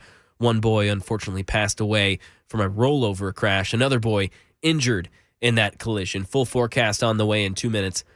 The special counsel investigating President Biden's handling of classified documents has released his report. It shows Biden intentionally kept classified documents at his Delaware home, but the report concludes Biden should not face criminal charges. Here's Stephen Portnoy. Special counsel Robert Hur concludes that Joe Biden, quote, willfully retained classified materials after he left the vice presidency and shared them with a ghostwriter. Investigators say some of the documents, including Biden's handwritten notes, touched on sensitive intelligence sources and methods. But the special counsel says he and his team have determined they wouldn't be able to obtain a guilty verdict. At trial, Hur says Biden would appear to a jury as a, quote, sympathetic, well-meaning, elderly man with a poor memory. Got a new warning from U.S. intelligence. It happened this morning, and they're saying it escalates the threat of China's ongoing efforts to secretly infiltrate and potentially attack key American infrastructure. The Chinese cyber warfare involves planting malware in computer networks, serving our electrical grid, oil and gas pipelines, our transportation systems, even our water treatment plants. Authorities say the plan would allow China to attack at a time of their choosing.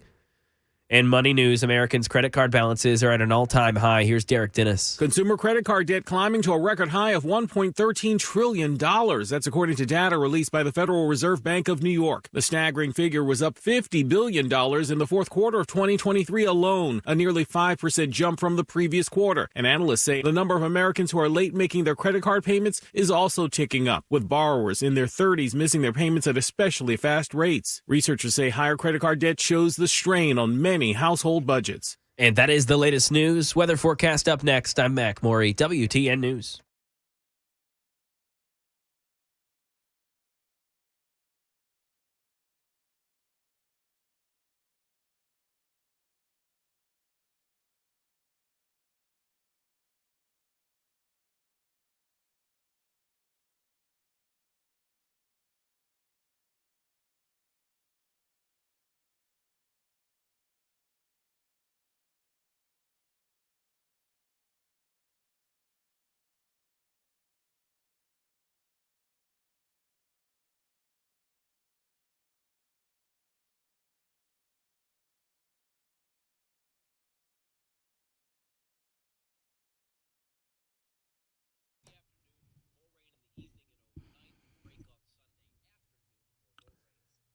Guys, we got enough going on in our lives. We don't want to add additional stress or additional problems that are unnecessary, but sadly, a lot of guys do.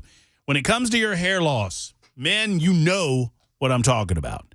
If you're sitting there in your car, if you're in your place of business listening on your earbuds or whatever, if you're in your home and I say hair loss, you know if I'm talking to you because you've seen it.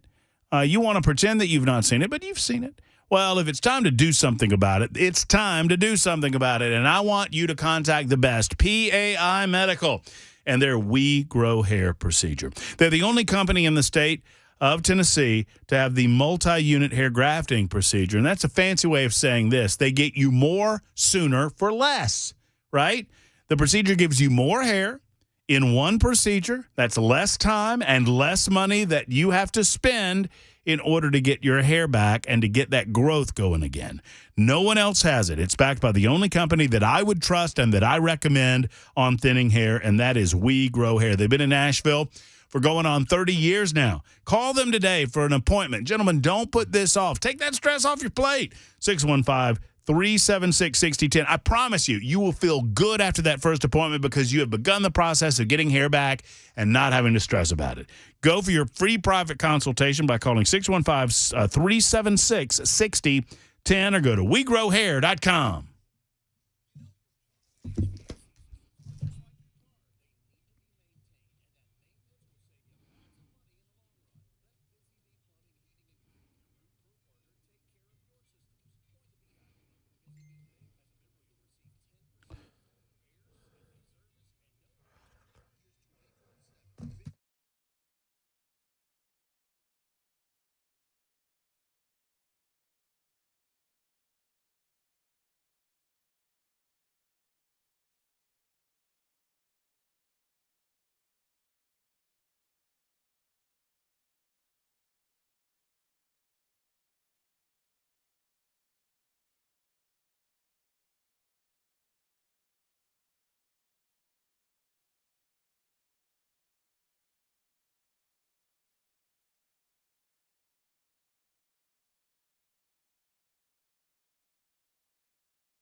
Super Talk 99.7 WTN 238. I try not to get worked up in the last hour. You know, I get worked up during the Libertarian lunchtime hour, maintain a frothy demeanor throughout the 1 o'clock hour, but it's cool down hour as we make our way to Brian Wilson and the Drive on Super Talk 99.7 WTN. But this story that has broken this afternoon. Can I add to that real quick? Yeah, you can add.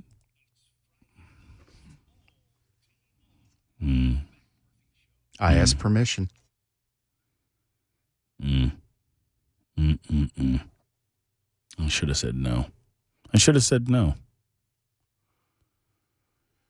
Looking back on it, mistakes were made. Responsibilities. So, Special Counsel Robert Hur. Hey, Maury, I'm trying right now. What are we going with I'm now? trying to figure it out. Is it Hur? Ask Hua. H-U-R. I think it's. I've heard it. That's the frustrating thing is I've heard it and now reading it, nothing feels right. No, you're right. Her. I'm going with her. Just a simple like her. Ben Hur. Did you just misgender him? Her. I got who's on first? Who's on first bit? Did you misgender him? Her. Right. Her. Who? Him. Her. Special Counsel Robert Hur has been investigating Joe Biden's improper retention of classified documents since 2023. And according to the special counsel, he will not recommend criminal charges. Ooh, who saw that one coming? For mishandling classified documentation, although according to his report, after a months-long investigation, he in fact did mishandle classified documentations and did it intentionally. Hur has been investigating Biden's improper retention of classified documentation since last year. According to Fox News, those records include classified documents about military and foreign policy in Afghanistan, other records related to national security and foreign policy, which Hur said implicated, quote, sensitive intelligence sources and methods, end quote. Quote, I shouldn't have ended the quote because I got a new quote coming. Quote, that was a premature quote ending. It was a premature equotolation. We conclude that no criminal charges are warranted in this matter, the report says. We would reach the same conclusion even if the Department of Justice policy did not foreclose criminal charges against a sitting president. Really? Seriously? Really? We would reach the same conclusion if he were Donald Trump. Oh, wait. We didn't. We didn't. The special counsel also described Biden as, quote, oh, this is awesome. Don't make me laugh. I can't laugh when I say this. I'm going to quote the special counsel here. Special counsel Robert Hur described Biden, quoting now, a sympathetic, well-meaning elderly man with a poor memory.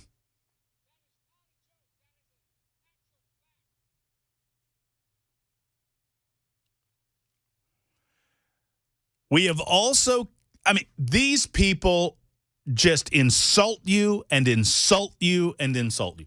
We have also considered that at trial, Mr. Biden would likely present himself to a jury as he did during our interview with him, as a sympathetic, well-meaning elderly man with a poor memory.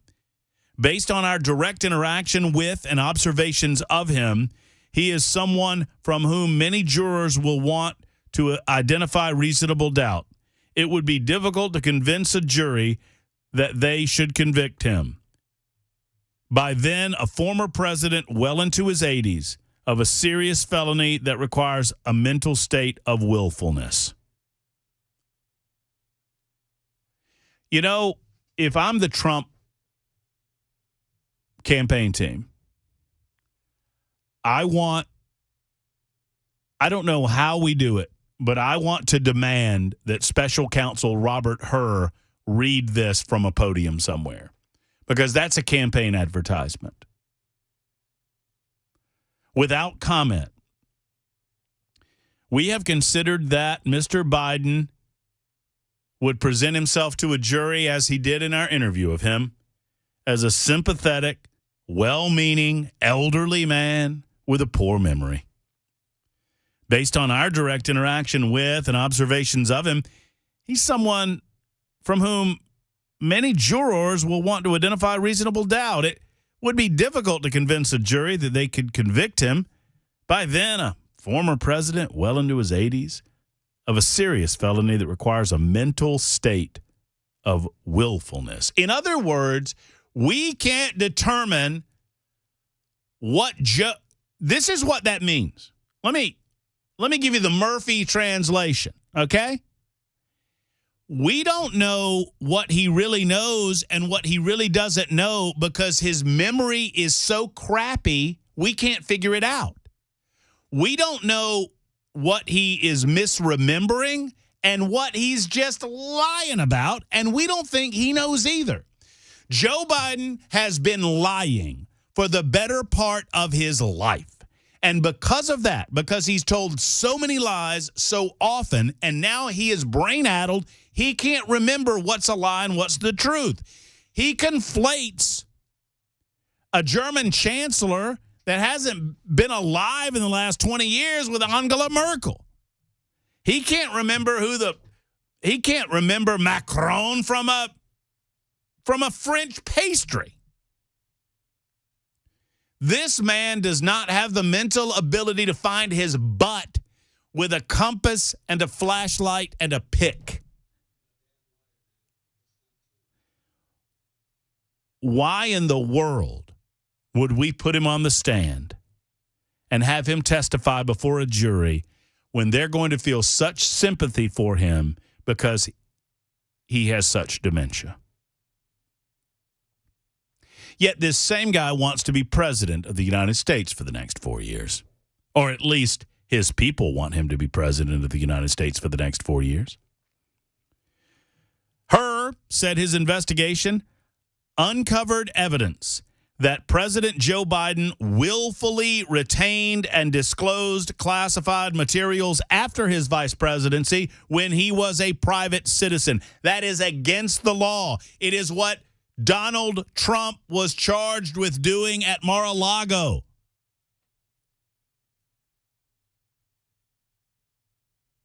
Come on, man. Can I get a come on, man?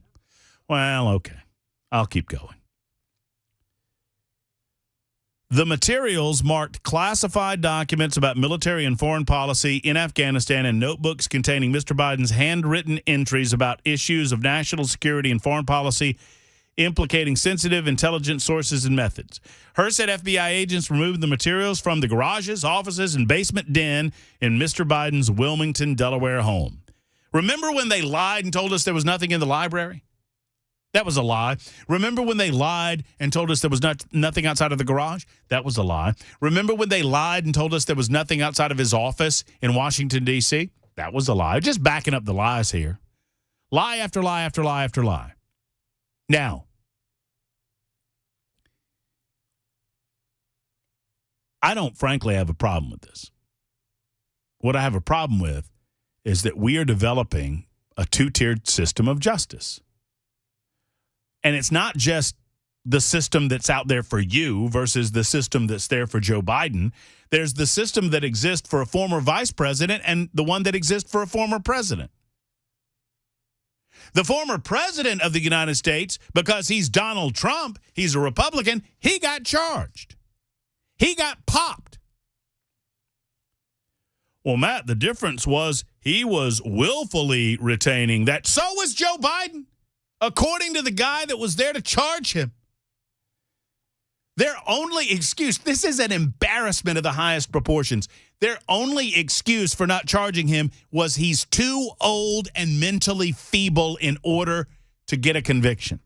Nobody's going to convict this doddering, old, dementia-addled fool who happens to have the nuclear codes and controls the future of the United States of America. Yeah, but you know what? No biggie. No biggie.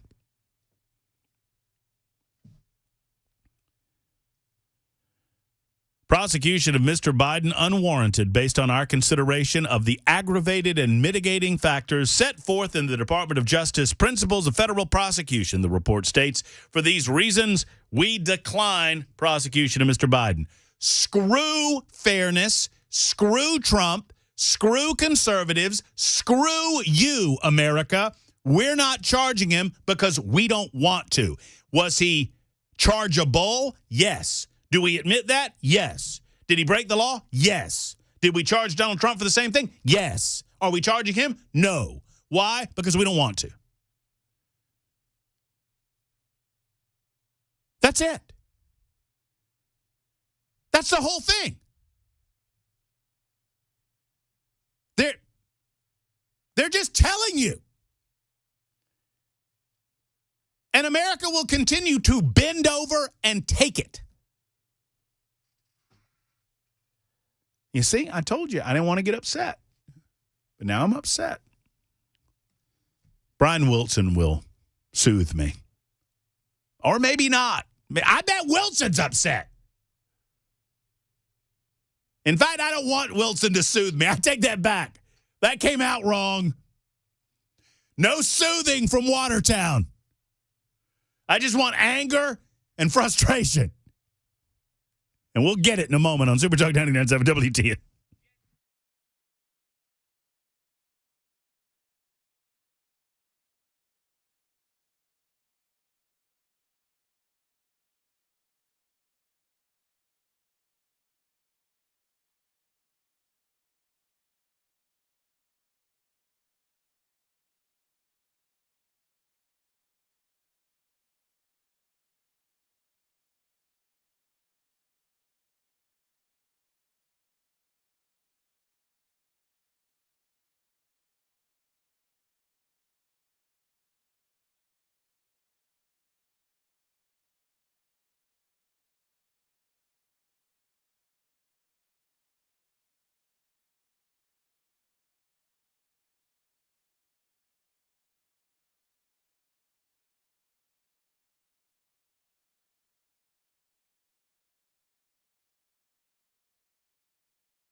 Super Talk 99.7 WTN. A few more moments of the Matt Murphy Show. These moments will be between Matt Murphy and Brian. Well, I've calmed down. Brian, I've calmed down. No, well, that's all right because I'm going to pick right up where you left off. Man, oh, man. I'm plenty upset about it. I mean, they're not even attempting to hide the duality of the conclusions that they've made about these very two similar cases. It's like, yeah, it's exactly the same as the Donald Trump thing. We charged him. We're not charging Biden. Yeah, I get their one point. I think that's probably right is that they thought, well, we're going to go to a District of Columbia jury and they'll never convict. They're probably right about that. But that doesn't mean that he didn't do exactly what they accused Donald Trump of doing. He willfully took documents and stored them. Literally, all this time we weren't kidding. They were right next to the freaking Corvette. Are we going to get to hear the Corvette song again today? No, I may have to dig it back up. I haven't used it in a while, but I mean, it may have to make a reprieve today. I'm telling you, it was. And the thing that I ultimately come down to is how in the hell could they ever go forward with this case against Donald Trump? It baffles me. Because if they do, if they make a determination that this is going to happen and we're going to take this thing to trial, then there's going to be a hue and cry in this country by a great number of Americans who will be just completely blind, mad, angry about what is happening. How can you say that no charges against Biden when he had boxes and boxes and boxes dating all the way back to the time that he was a senator? And then now, but that's different than the case with Trump. People are never going to accept it. My favorite part: well-meaning elderly man with a poor memory. Old man who can't remember anything, so we can't possibly bring charges. Well, I know that'll be a big component of at least some of the drive with Brian Wilson coming up. The Supreme Court case that was argued today, right? No question. There's Brian Wilson. He's coming up in mere seconds right after Mac Morey's newscast on Super Talk 99.7 WTN. We'll be back tomorrow for a First Amendment Freestyle Friday with Jay St. Clair, amongst others. Plus Friday Mac Attack, a Super Bowl edition of Friday Mac Attack tomorrow on the radio program. Brian Wilson in The Drive is up next. Have a wonderful afternoon. Hug your loved ones. So long, folks.